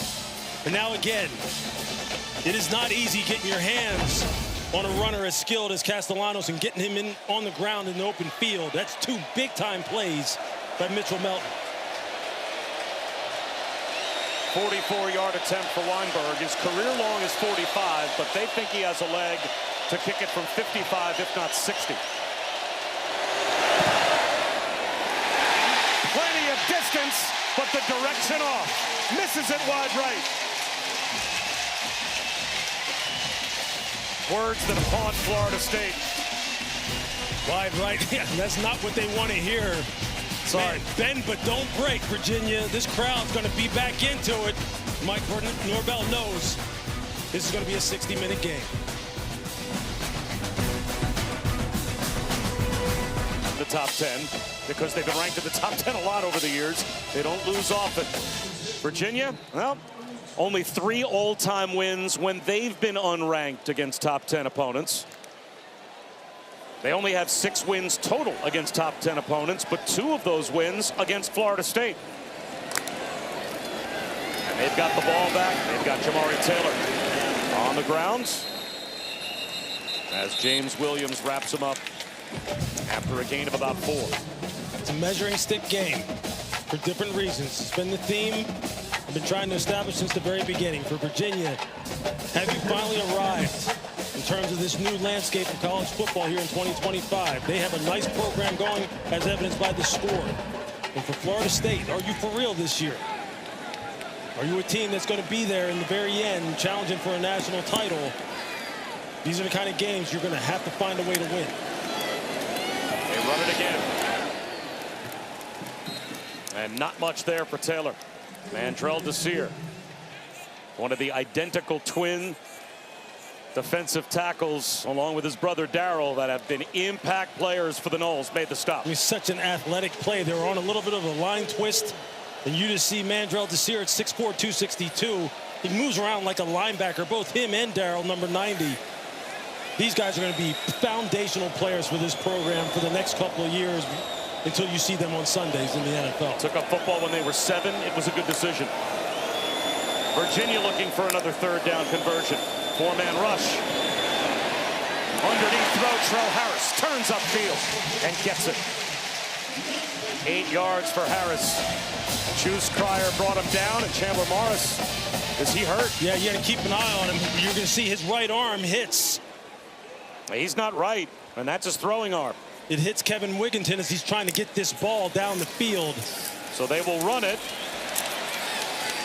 Spinning for about 6 is Jamari Taylor. But what happened to Chandler Morris on the last play? Trying to get it over his 6'5" right guard as he's getting pushed back in the pocket. You're going to see right there, his hand hits the top of his helmet. He's holding that thumb. How many quarterbacks have we seen get hurt because they hit their hands on the helmets of their own offensive lineman or defensive lineman? And he stays in. What kind of a grip do you imagine he's got on the football if he's nursing that right hand? Yeah, it's hard to tell. I mean, this is where Des Kitchens, the offensive coordinator, has to be aware of this. Make sure he's good to go. Communicate with him in the coach-to-player headset. Well, they keep it on the ground with Xavier Brown, and that works. So that's allowing the right hand to recover for Chandler Morris on the field. A 9-yard gain and a 1st down. And what a nice job of securing the edge by the Virginia offensive line. And Xavier Brown with that quick cut outside and getting that ball upfield. Both him and Jamari Taylor have been money tonight. That puts Virginia over 100 yards rushing. And we still have a 1/4 to go. Brown cuts it outside. 5 more yards to the 40-yard line of FSU. Their run defense only allowed 55 yards on the opening drive when they played Alabama to begin the season. 32 yards rushing on 17 attempts. The rest of the game, it was the fewest yards that Alabama had run for in a season opener since the mid-70s. But the rush attack continues here for Xavier Brown. It's a different story tonight for Virginia. I know we can't run these plays back because they're going at tempo, but the cuts that Xavier Brown is making, these jump cuts, are the kind of things you see at the NFL Combine when they're doing drills. It looks beautiful. And this offensive line is getting pushed. Here he goes again. They toss it to him again. Spinning is Brown. Working hard. Again. Just about to the red zone. Des Kitchens, Tony Elliott, they know that their quarterback, you just wonder how much do they know about how he's feeling right now. Well, they have leaned on the running game now ever since he hit his hand on the helmet of Kevin Wigginton, the right guard. And hey, if you're Tony Elliott, you're saying keep calling it. And if you're Tony White, you're saying, hey, man, we got to slow this down. This is the kind of drive that this takes the life out of you as a defense. And now Jamari Taylor back in. Another handoff. Another crease. Another first down. Oh, then he struck a tackler when Darius Jones paid the price when he hit Jamari Taylor. 9 yards. Again, you better strap up when these running backs are coming through. You see how his head went back? That is not fun. That is not fun. You say that as if you know. Yeah, that didn't happen to me a lot. I was usually the hammer. But I can tell you this. I got my teeth almost knocked out a few times because of backs who run just like that. In the red zone. A first down, Virginia. Keeping it on the ground with Taylor. Close to the 10-yard line, Jaden Jones got him on the ground after a gain of about 2.5. They haven't thrown the ball ever since that play with Chandler Morris. And they haven't had to. I'm telling you, this is the kind of drive, though, as a defense and as a coaching staff, when you're on the defensive side of the ball, it just takes the life out of you. When you know they're just trying to run it against you, and you're calling defenses in fronts to try and slow it down, and you can't do it. It's the kind of...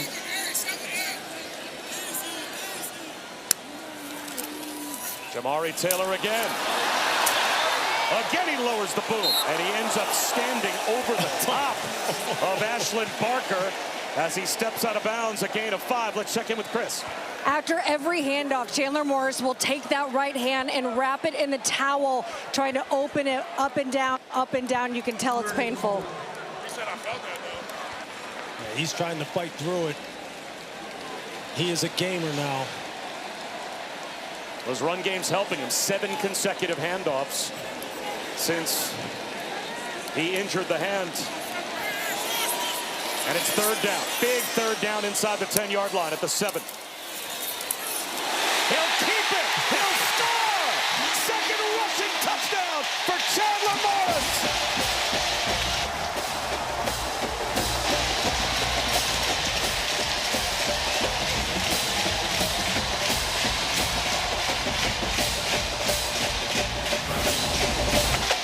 Quarterback's making good decisions, reading the end man on the line of scrimmage. Watch, he's just going to go in here, and he's just going to pull it.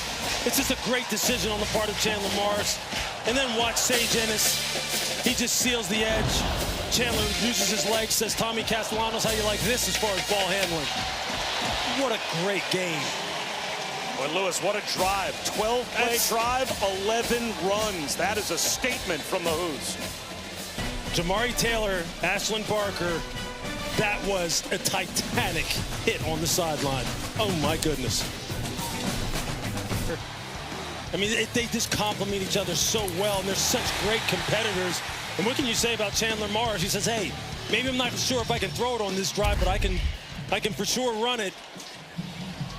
I mean, just what a soul-crushing type of drive. I cannot underestimate, I can't overstate how important that was, the way in which they conducted themselves there. Florida State got to respond again. First the offense, and then when the defense goes back out there. Because now they're sitting there going, oh, boy. The 12-play touchdown drive, the only pass was the pass Morris hurt his hand on. Virginia has the lead. Florida State has the ball.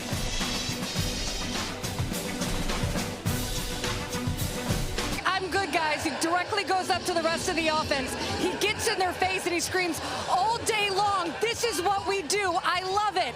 And then immediately Tony Elliott came up and he was like, "That's good, but also, guys, let's remember there's still a 0-0 ball game."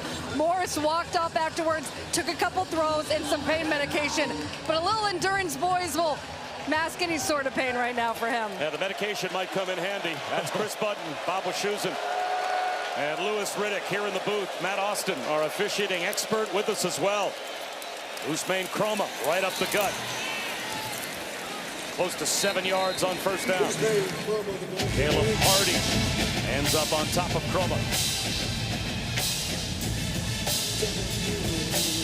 Trying to corral this run game. Priority number one for head coach Tony Elliott as far as his message to the defense coming into this football game. Got to try and keep it under control here. Continue to come downhill and attack these running backs with physicality. And just like Virginia did, trying to exert their will with their run game, Florida State comes out pounding away with their run game, and they've got a first down. It was interesting hearing Tony Elliott talk about the concerns he had on his own offensive line as far as handling the length of the Florida State defensive line. Well, I think they've answered that question here tonight.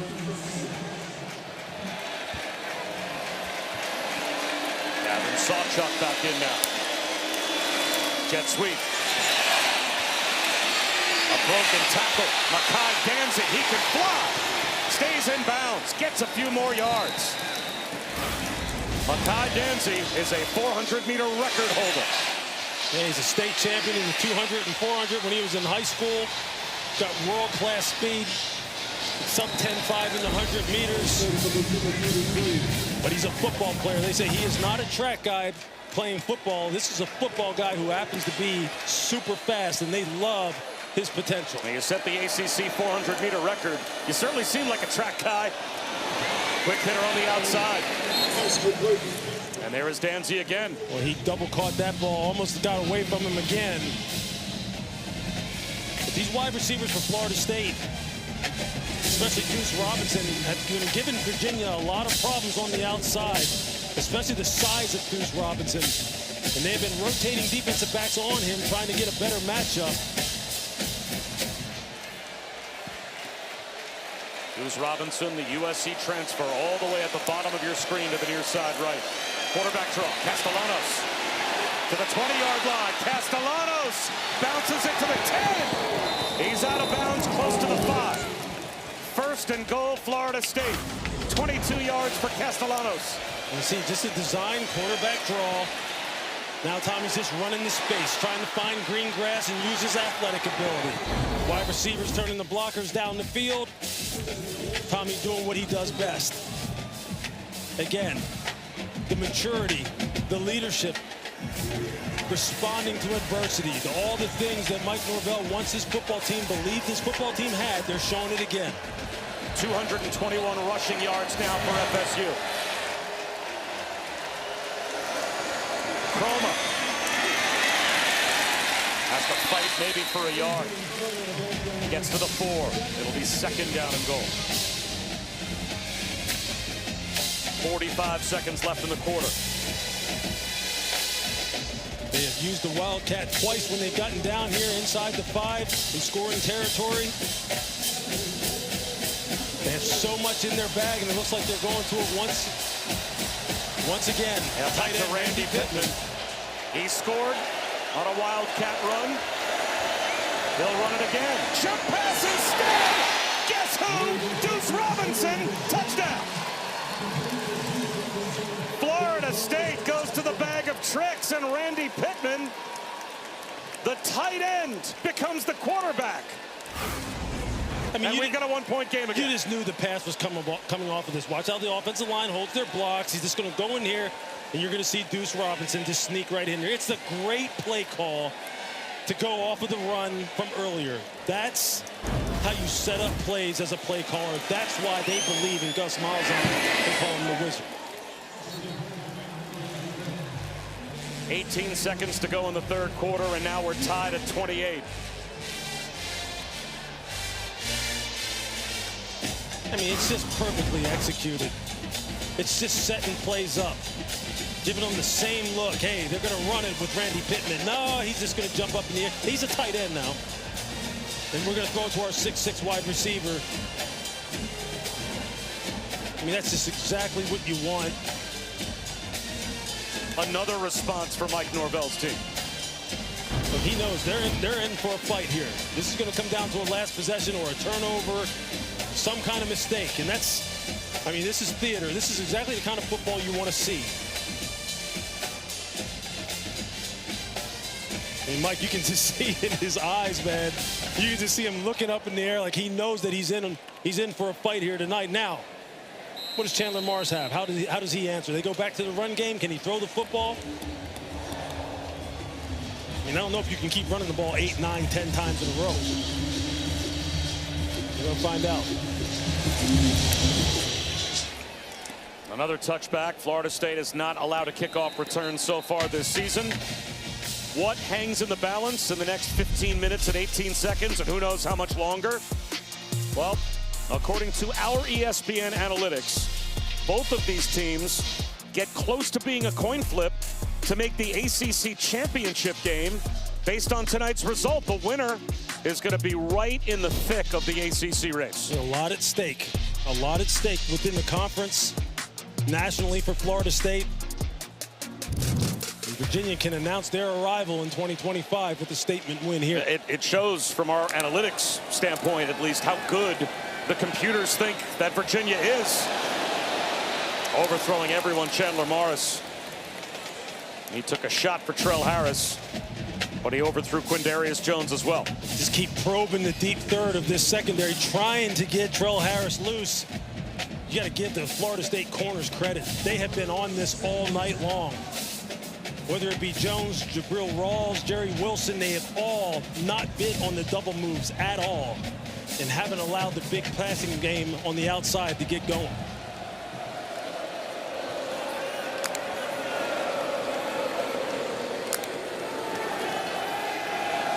Chandler Morris scans the field, comes back to his right, and finds a wide open Eli Wood. And that will take us to the end of the third quarter. Just the thumbs okay, huh? That was a rocket. Think the fourth quarter should be fun? This is where we want to be. I told them it's going to be a one-possession ball game. Hey, how fun is this? All right, let's go see if we can go win one. Thank you. Thank you. Well, Tony Elliott has so much faith in Chandler Morris. Of course, he's known him since he was about 7 years old. Chandler Morris's dad, Chad, was the offensive coordinator for Dabo Swinney at Clemson. He preceded Tony Elliott being the offensive coordinator at Clemson. And they'll run a trick play. Sedarian Harrison. He's going to heave one. And it's incomplete. That might have been ill-advised when it wasn't there at first. They tried the backward pass, wide receiver bomb. And that was a risky throw. And I promise you, Tony Elliott and Des Kitchen, the offensive coordinator, were saying, don't you dare. Don't you. Okay, we're not calling that anymore. All right, you come over here, get a little Gatorade, and we'll just go back. And you can see the look on his face, like, come on now. Let's just keep to what we've been doing. Get this ball back in the hand of the running backs. And now it's Harrison Whaley's turn. To the 50-yard line for 4. So a big 3rd down and 6 to start the fourth quarter here for UVA. You see 6 of 8 tonight on 3rd down. Who haven't we heard from in this wide receiver core? How about Cam Ross, number 6? He's been electric in the slot for them this year. They haven't been able to find him on the outside or find him in the middle of the field and get him going. But he's got a ton of juice. See him down here going in motion. They'll try and run forward instead with Whaley. And now a decision to make for Tony Elliott. In a 28-28 tie on FSU's side of the 50. Do you go for it on 4th down and a full 3 yards? Their offense is staying on the field. You see Tony Elliott telling the and he's trying to quiet the crowd down. How about this decision? Do you like it? Hey, I admire it. They're in it to win it in this game. He's putting a lot of faith in Chandler Morris right now to make the right decision. Survey the front, survey the coverage, get him in the right play. Is it a hard count?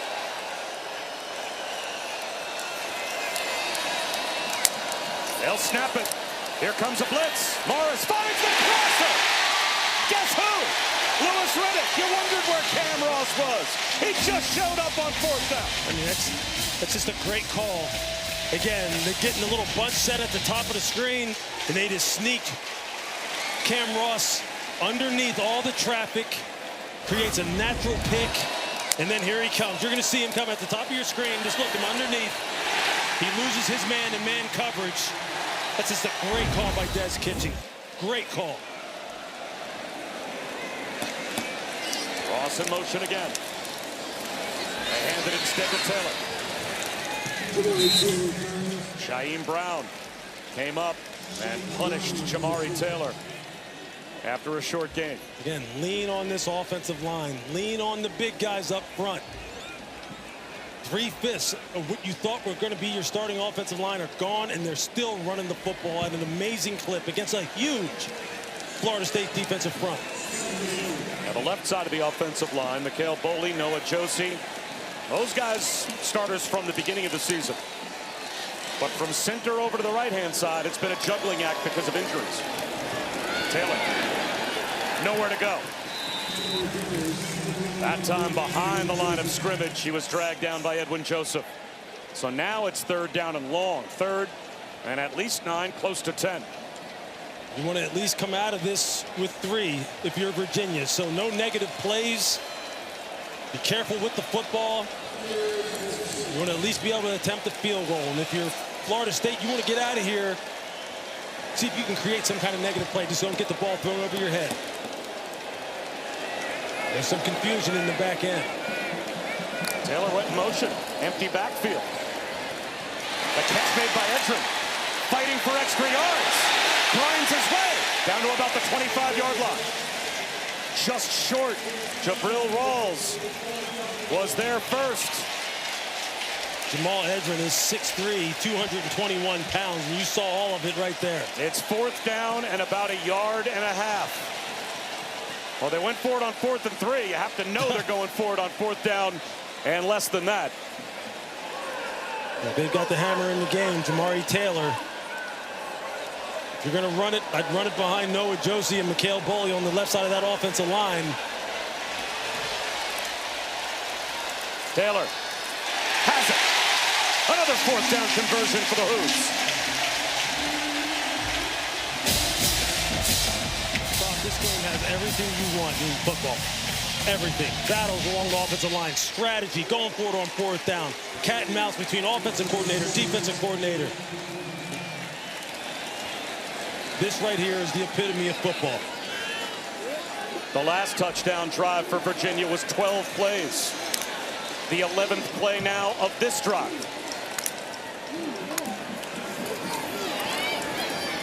Back for Whaley. Into the red zone.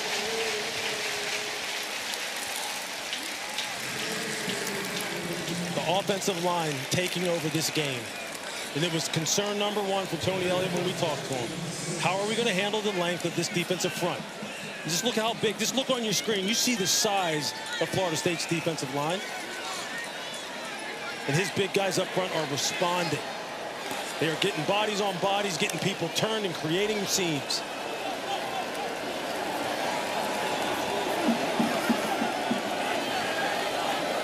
Time on the play clock.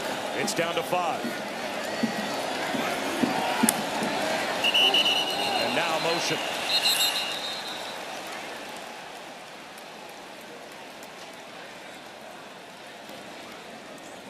We've only had 5 penalties tonight. Offense, number 68, 5-yard penalty, 2nd down. That becomes the 6th.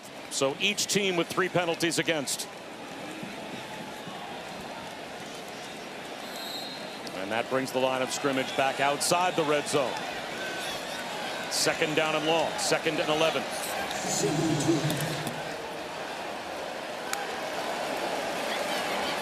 Chandler Morris underneath. Dakota Twitty inside the 15. You got most of what they needed. 3rd and very manageable. 3rd down and about 3. Just being patient, throwing the ball underneath.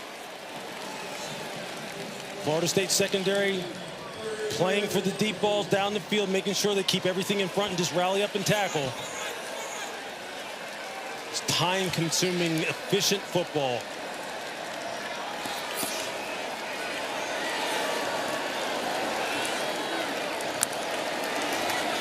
Amari Taylor, jump cut in the backfield to the 10-yard line.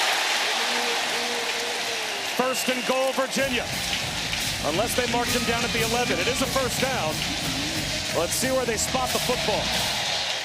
It might be first and 10 at the 11, but it is a fresh set of downs.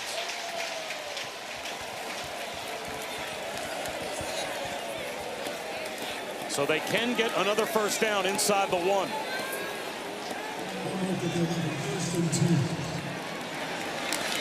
A drive that's approaching 7 minutes off the clock.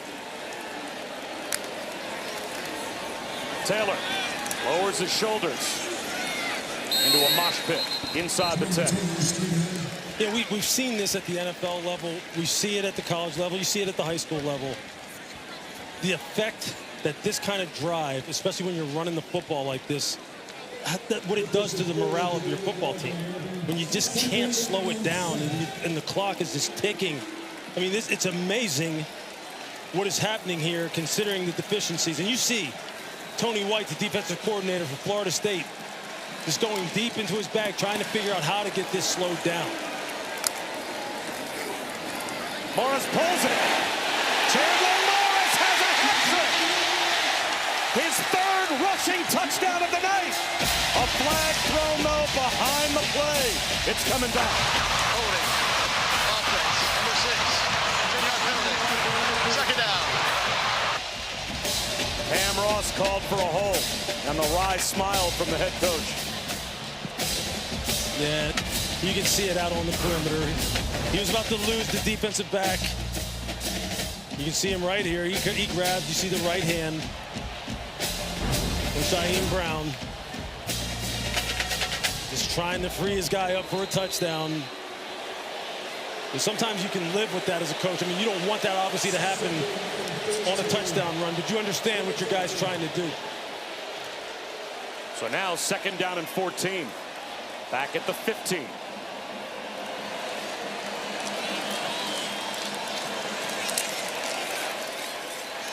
Morris, wheel route, drives it in! Xavier Brown, touchdown!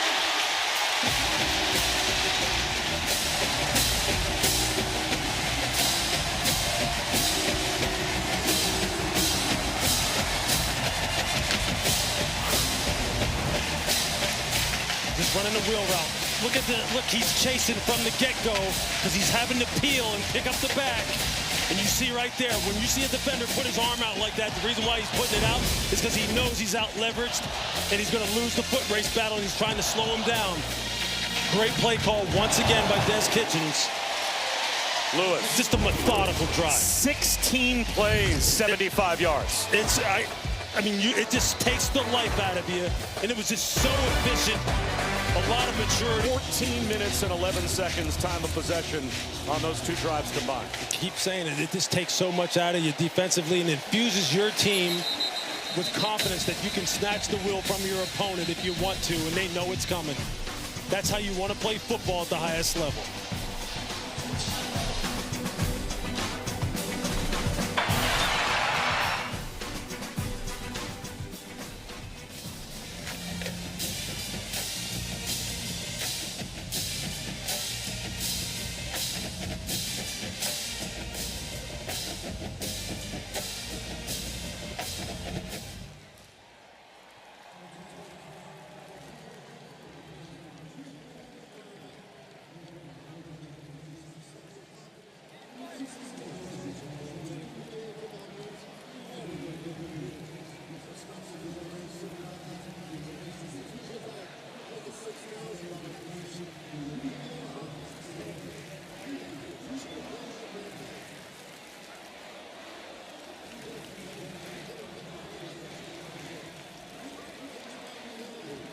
Official sponsor of the College Football Playoff.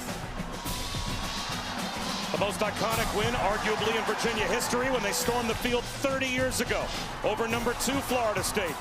Adrian Burnham punched the ball out as Warwick Dunn tried to break the plane on the last play of the game. One of only 6 all-time top 10 wins for Virginia's program. 2 of those, though, against Florida State, including that iconic 1995 win. I saw Tiki Barber, who of course was the star running back of that Virginia team, say he was on the sideline. And they direct snapped the ball to Warwick Dunn. And when that happened, Tiki said, oh, we're dead. It's over. He's going to score. And then all of a sudden, the defense stopped them at the goal line. And they stormed the field. Echoes of that tonight. That's how much fun this game's been. Castellanos to his main target, Deuce Robinson again. Robinson, back shoulder, 30 yards. They have no answer for Deuce Robinson. They put the 6'4" Jordan Robinson on him to try and get a better size and length matchup. And Tommy Castellanos just puts it right on the money. That back shoulder, I mean, it's pinpoint. 7 catches, 134 yards for Deuce Robinson. Castellanos off play action. Looking for the same guy, same route. And that time underthrown. Robinson, instead of looking back shoulder, was just headed down the sideline. Yeah, if you're Virginia, you got to think about maybe going a little double team and little cloud corner, trying to get a jam at the line of scrimmage, rolling a safety over top and take him out of this. Because right now, I mean, 7 for 134. You've got to slow him down. But at the same time, you got to commit enough defenders to the box to slow down this run game. Chroma spins out of a tackle in the backfield. And what a terrific run to just pick up a couple of yards.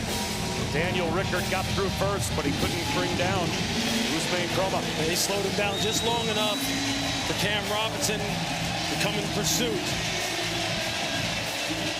3rd down and 8. You see that clock, 6 minutes and 26 seconds. With the way Virginia has been holding on to the football, if you're Florida State, you're thinking, we got to find a way to pick up this first. Is this 2-down territory if you get a nice positive play here?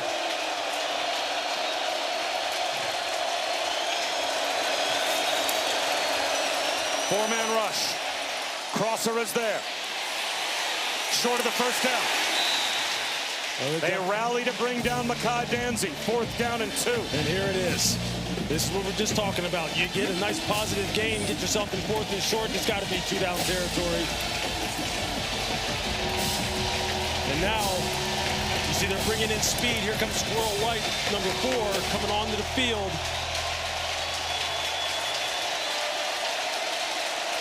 Everybody play your assignment if you're Virginia. If you're Gus Malzahn, you're saying, Tommy Castellanos, go to work, make the right decision. He sneaks under center. Squirrel White in motion.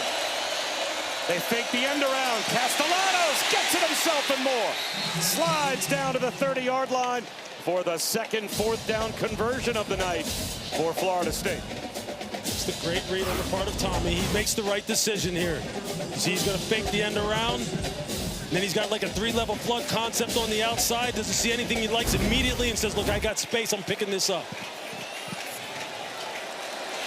11 carries, 69 yards rushing for Castellanos. And a touchdown. Now he'll throw.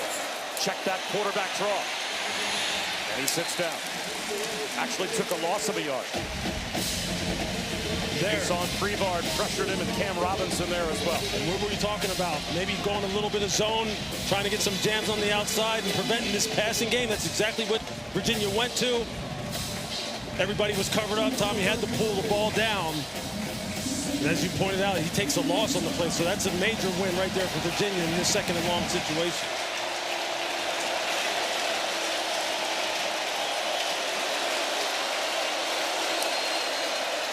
Blitz. Castellanos squeezes one in again to Deuce Robinson. About a yard, maybe a yard and a half shy of the 1st down. Here they come with a 5-man pressure. You get one-on-one on the outside.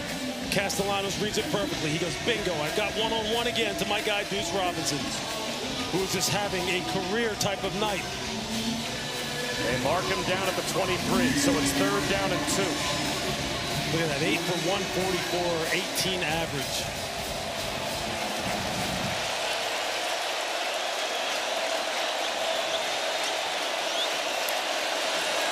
Croma. Bouncing off contact at the line of scrimmage. He's short. 4th down and 1. Florida State's 2 for 2 on 4th down, and they'll have to try it again. 3:15 to go. You see him bringing in the big boys, some extra tight ends. You see Amari Williams, 40, coming in. 18, Landon Thomas.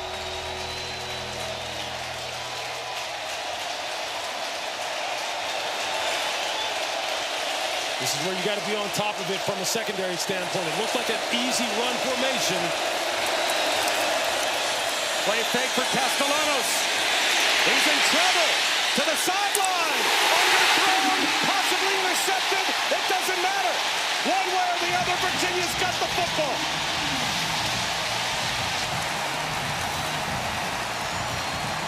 Cam Robinson didn't buy the fake.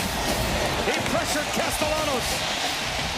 I mean, this is perfect. I said, as a secondary, you have to be on it, meaning keep your eyes on your work. They brought in the big people, making you think they're going to run it, but they... Florida State has their timeouts.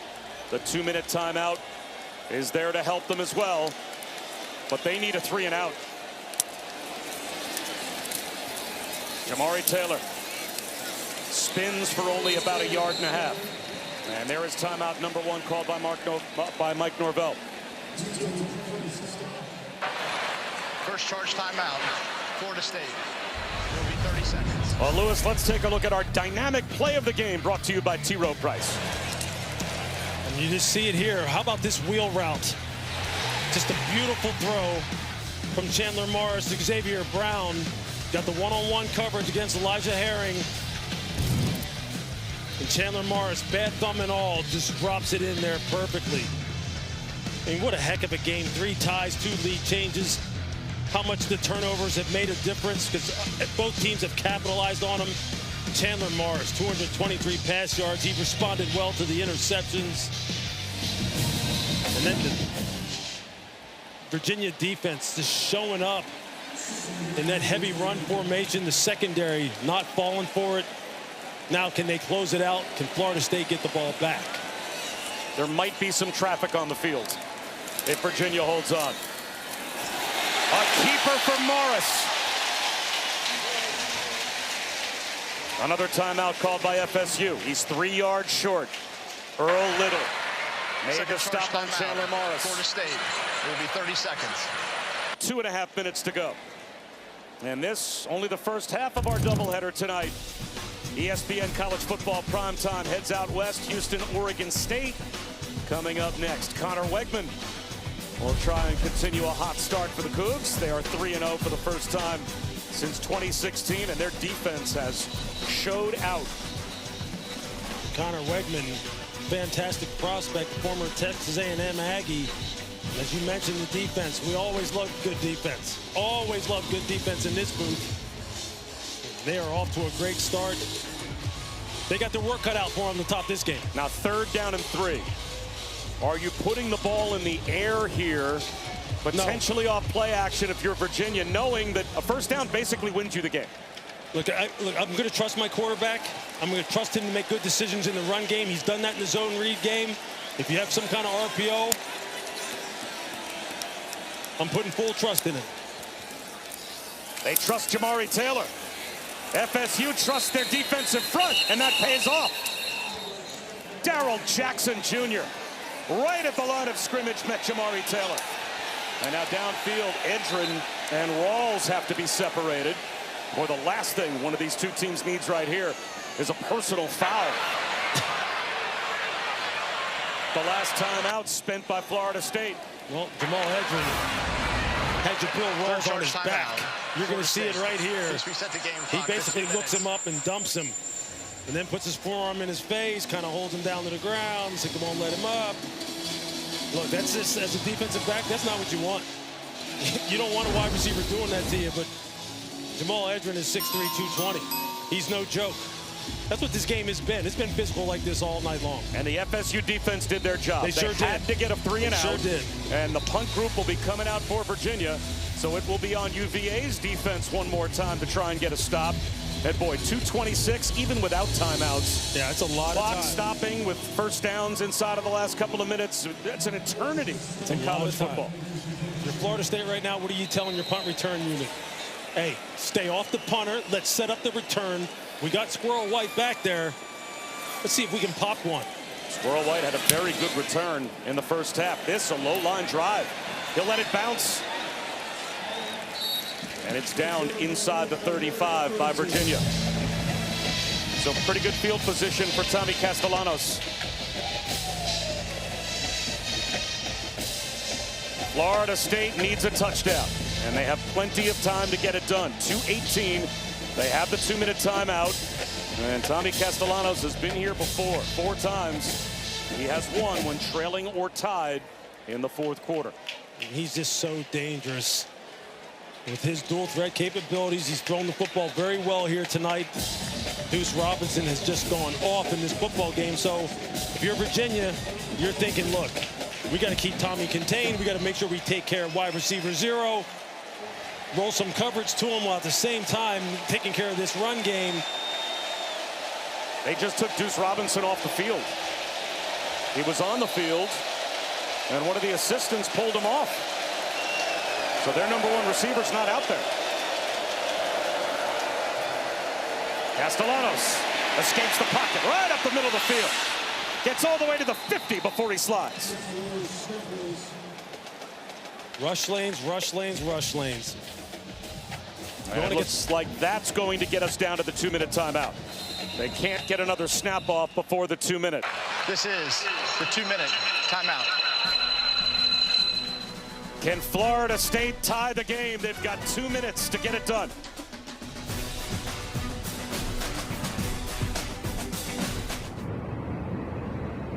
Florida State trying to stay unbeaten. Virginia trying to do something for only the 4th time in their history. Win against a top 10 opponent when they're unranked. They have to hold on for 2 more minutes to do it. FSU has to have a touchdown, and they are out of timeouts. Change of the play for Tommy Castellanos. Plenty of time on the play clock. Clean pocket. To the sideline, drops it in. All the way down inside the 20-yard line goes LaWayne McCoy. Out of bounds at the UVA 17. He picks up 34. Corner Donovan Platt. Got to split the 2 wide receivers running down the right boundary. Sawchuk inside the 15, down to about the 13-yard line. He's got 4 yards on first down. You don't get any pass rush and you have breakdowns in the secondary, you're going to give up explosives. Tommy Castellanos is too good, seeing the field too well. The pitch to Sawchuk. To the 10-yard line. Hammers out of bounds, close to a first down. And that'll stop the clock as well with 1:27 to go. Down here is where the running ability of the quarterback makes it 11-on-11 football. This was always my favorite area of the field because it's about assignment football. It's a thinking man's game down here. There's no margin for error. As a defender and offensively, when you got a quarterback like Castellanos, he just puts so much pressure on you. Goal to go for Florida State. Castellanos on a keeper. Tries to throw the ball. I think he was down. Daniel Rickert at the 11-yard line, dragged into the turf. You're going to see Rickert. Witt makes a fantastic play. Just watch the knees down. The clock running as well. Virginia does have their timeouts. 5-man rush. Castellanos out of the pocket. He's in trouble. Jump ball in the end zone. Throws it through the back, and it hits the goalpost. You know how we talked about defending the goal line. Virginia does a nice job of defending the goal line. Matching the patterns down the field in the pass rush. Just relentless getting after Castellanos, trying to keep him in the pocket. Can they hold on? 2 more downs. But can Tommy Castellanos find a way to win this football game? Bunched tight right in the slot is Deuce Robinson. Keep your eyes on number 0.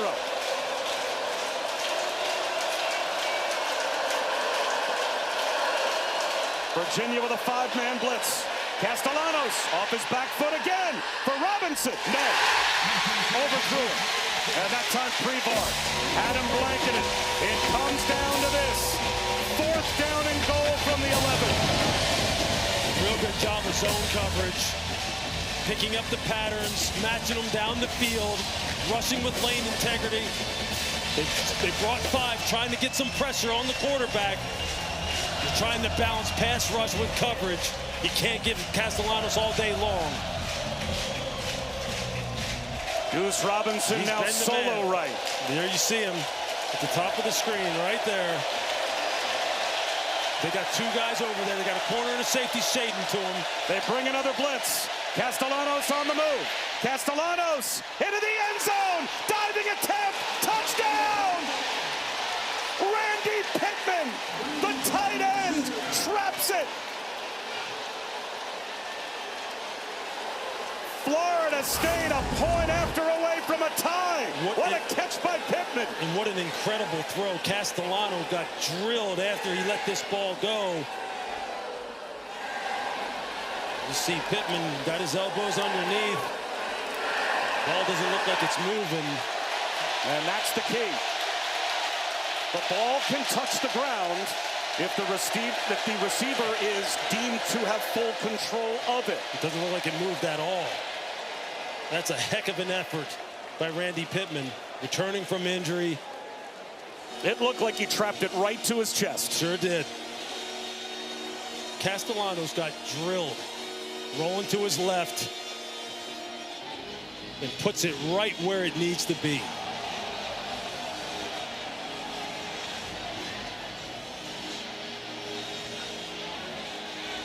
And we have a chance to again listen in to the ACC Operations Center as they will review the touchdown. That's your cart view right there. Firm grip of control. Yeah, guys, It all stays where it is. nothing shows me any different. I agree. So right now, based off of this, the ruling on the field is upheld. Copy that. I'm good. Yeah, one more coming in. One more coming in. We're good. Oh, wait, hold on. One more coming in. One more coming in, Something Nate. is coming in. I got it. Something coming in. Program, one moment. It's the handheld on that goal line. Got it. Hold on. Let's just take a look here. Okay, you have it slowed down. Good. Yeah, we're good. Yeah, hold on. Let's keep going.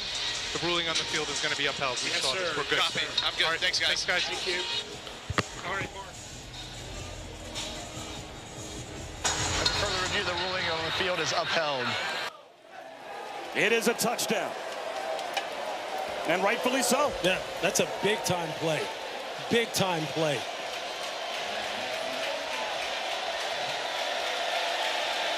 So Weinberg for the point after. Now there's 36 seconds on the clock. Virginia still has all 3 of their timeouts.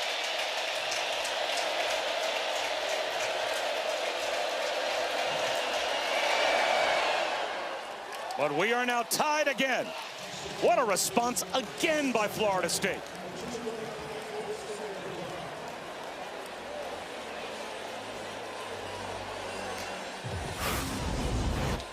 You're just going to see Randy Pittman. He's coming out into your screen. He's the number 2 receiver in this 3-by-1. Go ahead and let it run. And you're going to see him. There he is in the slot. He's just going to run a little out and up. And Castellanos now just has to improvise, and so does Pittman. And he just banks on the fact that Pittman's going to break off his route, work back to the football. Castellanos off balance, getting drilled. He has to lay out with the defender on his back, secure the football through the ground, not have it moved in a high-pressure situation. That's just incredible execution. Incredible execution.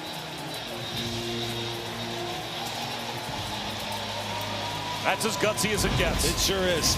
That's big-time football between 2 of their very best players on the offensive side of the ball.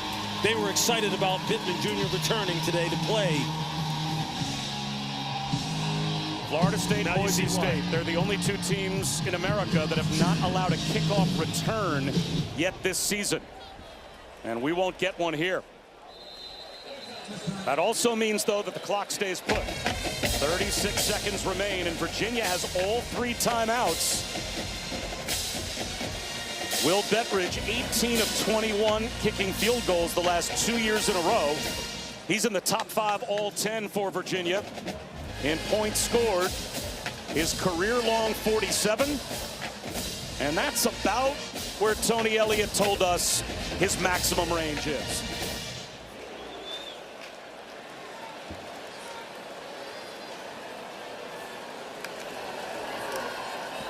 They run it with Jamari Taylor. And will they call a timeout? They will. So they tried to catch Florida State expecting a pass. Darrell Jackson didn't buy it. Virginia, it'll be 30 seconds.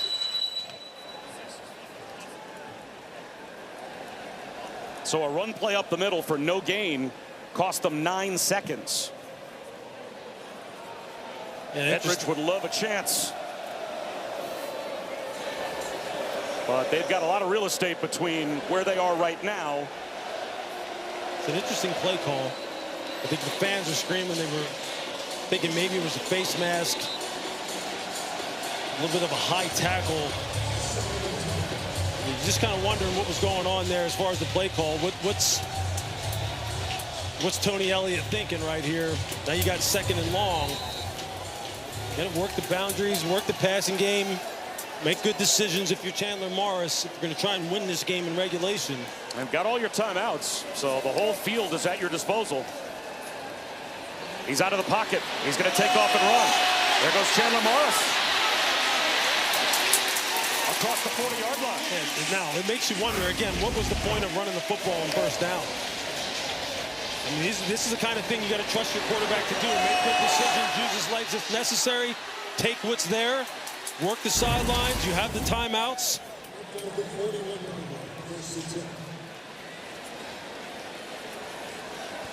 They do feel like they have to get Bettridge inside of the 35-yard line to be in his range.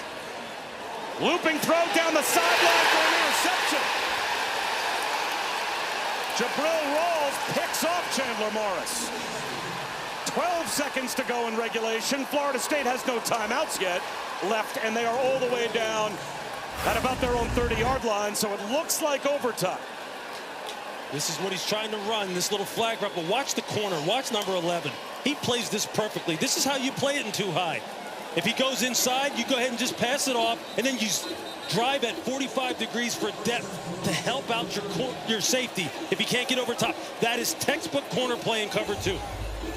Force the receiver inside and then sink for depth, protect against the 7 route, and then you make the pick. You can't do it any better than that. Chandler Morris has got to know. You got to know. But man, that is good defensive back play. That makes me happy when I watch defensive backs play with that kind of fundamental sound technique. That's the way you coach it up. And we will have overtime. Without any timeouts left, Mike Norvell just has Tommy Castro earlier in the red zone, in this case high red zone if you want to call that, at the plus 25. It's a thinking man's game. Smart football is going to win down here. This is high drama, man. You got to love this. And Tommy Castellanos in the backfield with a true freshman tailback in Ousmane Kroma to start overtime.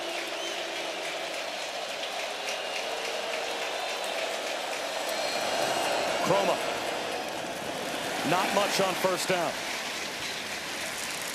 Couple of yards to the 23. 2nd down and 8. The tackle made by Fisher K-Mac. Mr. K-Mac has had a solid game against the run, getting some pressure, making good decisions on the edge as far as run support. Here you go, 2nd down. This is Tommy Castellanos' area of the football field. Again, 11-on-11 football. His running ability is such a problem, and we've seen how he can throw it tonight. The give to Kroma. Inside the 20-yard line. 3rd down and 3. Cut down by Prebar.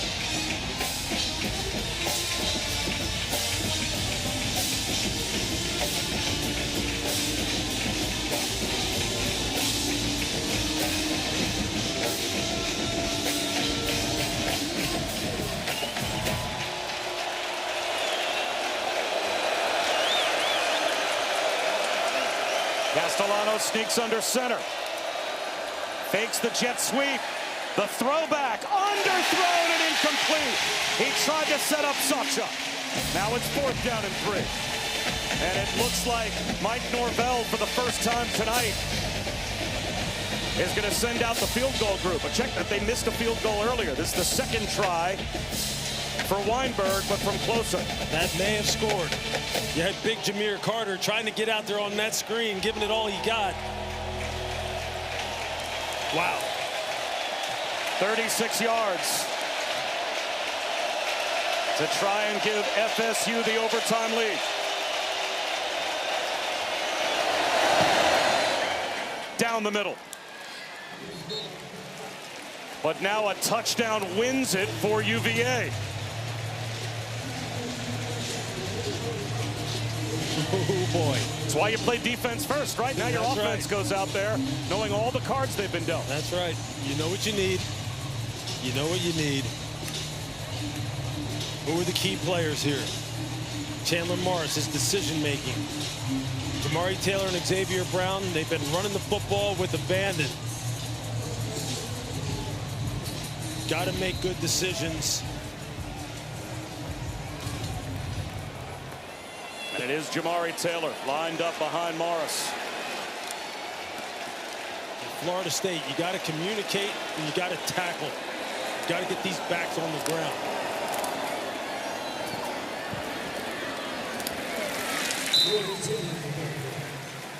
Modest gain of close to 3 on 1st down for Jamari Taylor. Deontay McCray made the tackle.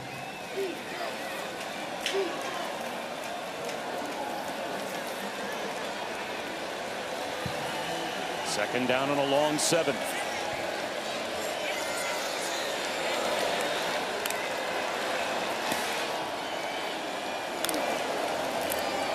Taylor again. Into a wall of bodies at the line of scrimmage. It'll be 3rd down. Deontay McCray again led the charge for FSU. Now you figure they're going to put the ball up in the air. Here comes Cam Ross onto the football field. The dynamic slot player. It's 3rd and a little bit longer, 3rd and 7. What kind of coverage are you anticipating? You're going to get some man coverage, getting a bunch set, try and get a natural pick route. That's what it looks like they're lined up at the top of the screen. Maybe anticipating some man coverage. Here's a blitz. Spinning out, Chandler Morris. On the move across his body. Getting mugged inside the 10-yard line, knocked down Dakota 20. The entire Virginia sideline exploding, hoping for a flag. Nothing comes out, and here comes the field goal group. You're going to see Twitty going across your screen. Let's take a look at it here on the replay. As he contacted early, you see Shaheem Brown. Looks like he may have gotten there early. Wasn't looking for the football. So Bettridge to try and tie it. And now a timeout called by Florida State before the field goal. State. It'll be 30 seconds. As they will try and ice Will Bettridge.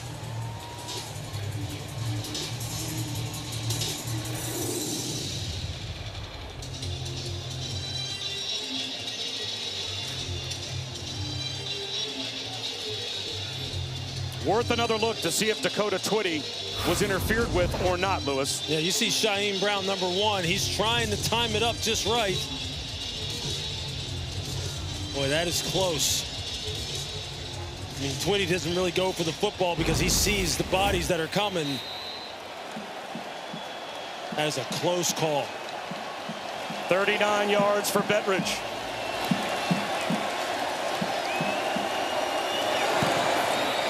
And he converts, and we play on. We will step aside for 60 seconds and come back with overtime number 2. Timeout on the field.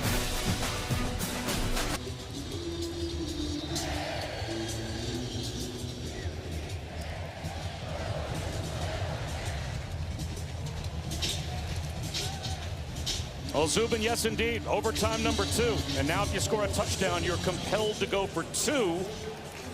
And it will be Virginia with the football first in the second overtime.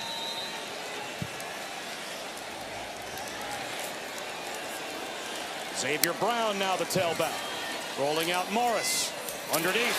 The catch made by Cam Ross. He picks up 6 down to the 19-yard line. Jerry Wilson wrapped him up. And now they're going to play with some tempo here in overtime. Trying to keep the FSU defense on the field. Quick snap, high snap, the pitch to Brown. To the 15. Spin cycle down to the 10-yard line. It's 1st and goal. Virginia at the 9. The running backs have driven the bus all game long for Virginia. Xavier Brown, Jamari Taylor, a little Harrison Way-Lee. Brown again. Pile drives right up the middle. Met by Deontay McCray. Helped out by Shaheem Brown as well. Picked up a yard. Where's the play action pass? Put in big people, make them think they're going to run it. You've been smashing it down their throat all game long. Hard play action. Do you throw it here? Do you continue to feed the backs? That's what you're thinking as a defender. And if you're Tony Elliott, you're thinking, what's the right play call here? Well, they load up with 2 tight ends. Direct snap coming, it looks like. Jamari Taylor lines up to take the direct snap. Flags down as Taylor gets to the edge. Stays on his feet inside the 5 and gets bumped out of bounds.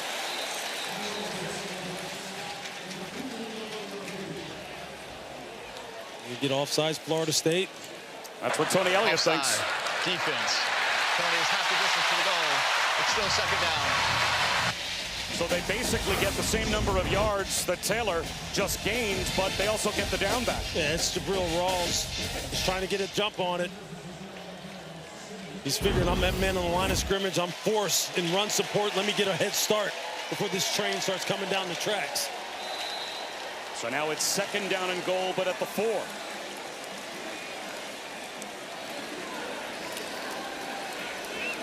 Again, 2 tight ends.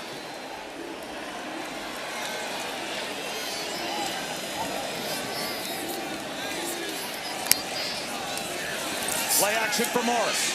Rolling out. Tucks it under. Hunting the pylon. He got there. Touchdown.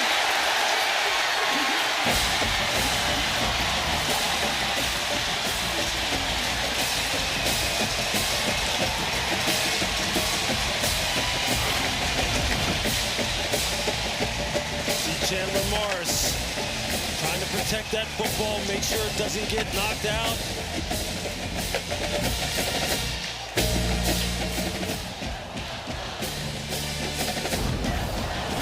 Looks like a touchdown. Now Virginia sent their point after group out. It's the 2nd overtime. You have to put your offense back on the field because now you have to go for 2. They sent their extra point group out. And Mike Norvell is wondering why they reset the play clock, because Virginia sent the wrong personnel group on the field. Chris? Yeah, as soon as they scored, Tony Elliott held up one hand and they had one finger to all run out there, and he's looking at his staff being like, I thought it was the 3rd overtime, not the 2nd. So you have to go for 2 in overtime number 2. And Mike Norvell was upset, I think rightfully so, because they reset the play clock and allowed the offense to come back out. So here's the 2-point try.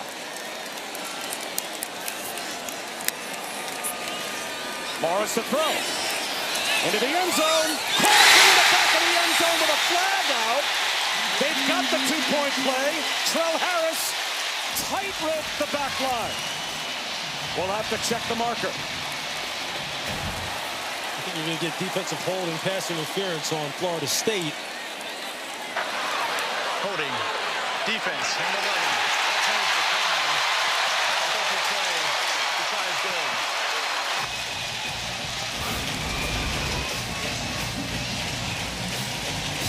See Trell Harris working them back to the end zone. Secures the catch. Left foot down. Successful play. Been saying it all game long. Trell Harris is going to play a significant role in this game. There you see the catch is made. That left foot comes down inbounds.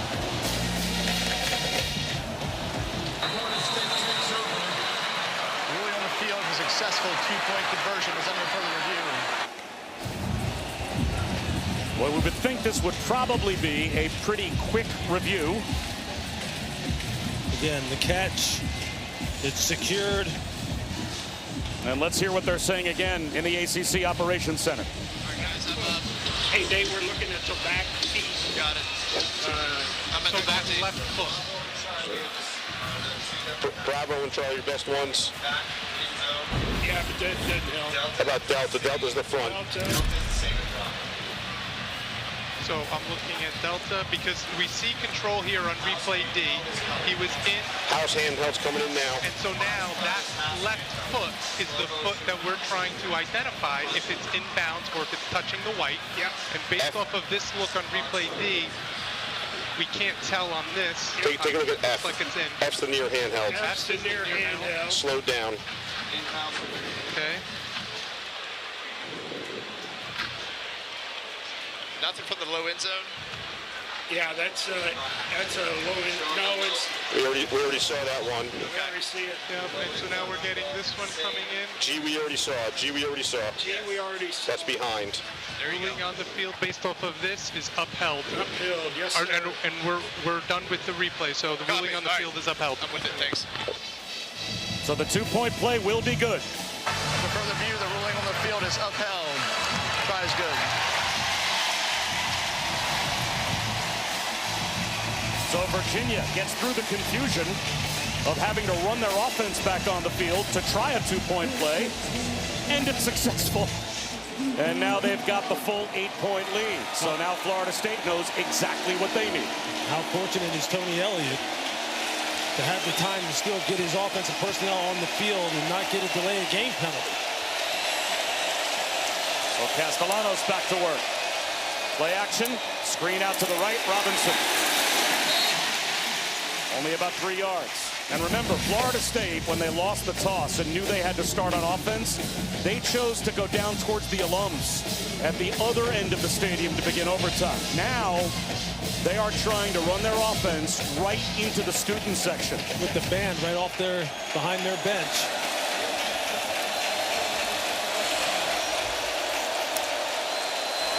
Blitz. Incomplete. Pittman couldn't haul it in. And now it's 3rd down and 7. That's just a miss by Castellanos. He had him sitting down in that zone void. Just got to put it on him.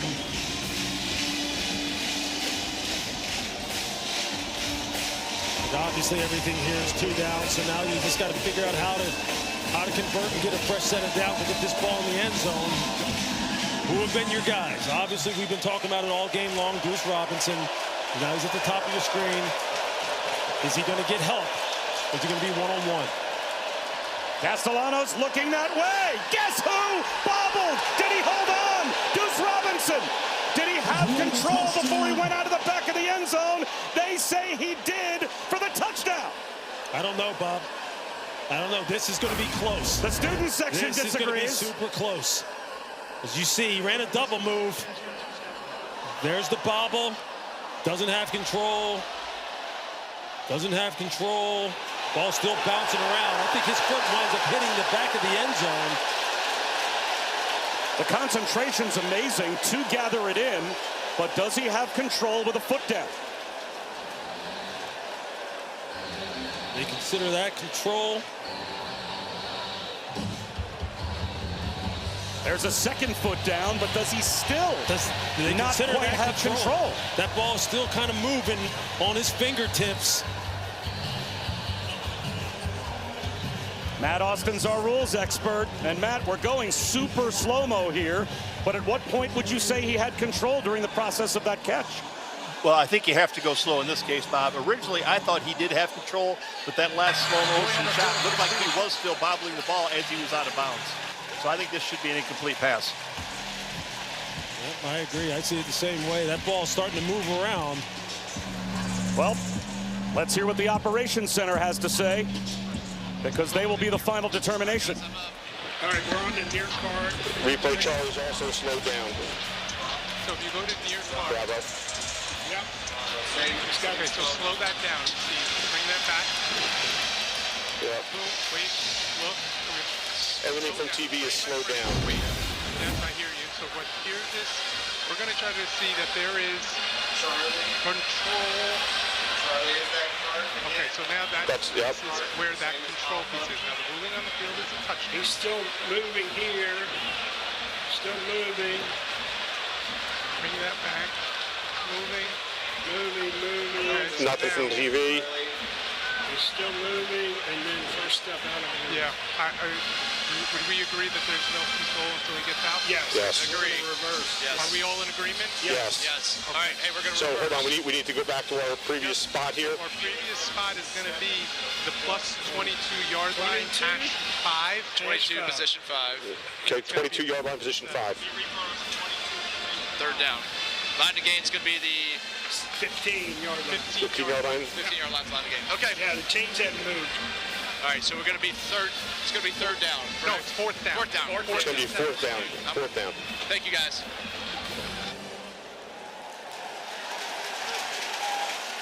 After further review, pass was incomplete. We just can't thank the ACC enough for allowing us to listen to that conversation. And Nate Black, our referee as well. The transparency is tremendous, and their communication has been on par all night long. It's so good. So now it's fourth down after the incompletion. Florida State trying to keep the game alive. If you're John Rudzinski, the defensive coordinator for Virginia, do you play coverage or you come after the quarterback? Looks like they're going to play coverage. False start.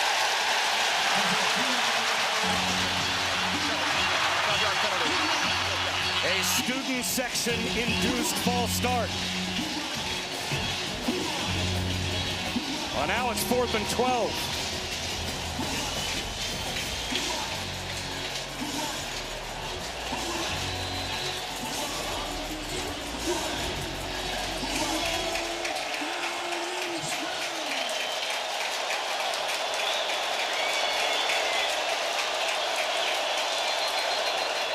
Timeout called by Mike Norvell. Before the snap. First timeout. Florida State will be 30 seconds. Lewis, almost like a basketball timeout. It seemed Mike Norvell wanted to see what Virginia was in. For sure. And maybe there was going to be a blitz, and he realized it and called timeout. But this, the crucial decision a moment ago, and I think the right decision, right? No question. It was a perfect route. Little stutter go. You know they're going to their guy. He's been eating all night long. Just got to look it in and secure the catch, and we're already on to maybe a third overtime. But now, I mean, here it is. If you're Virginia, you got to make sure you take care of him. You can't let zero beat you. You got to rush with lane integrity. This is going to be about Tommy Castellanos. Do his feet come into play here? He's going to have to scramble for this. They're going to take away his #1 option. You got to take away his #1 option. Play some zone, keep some eyes on the quarterback. This is high drama. I mean, this is theater right here. 4th down and 12 to keep the game alive. In overtime #2. Here comes the blitz. Castellanos in trouble. Heaves one towards the end zone. Intercepted. It's over.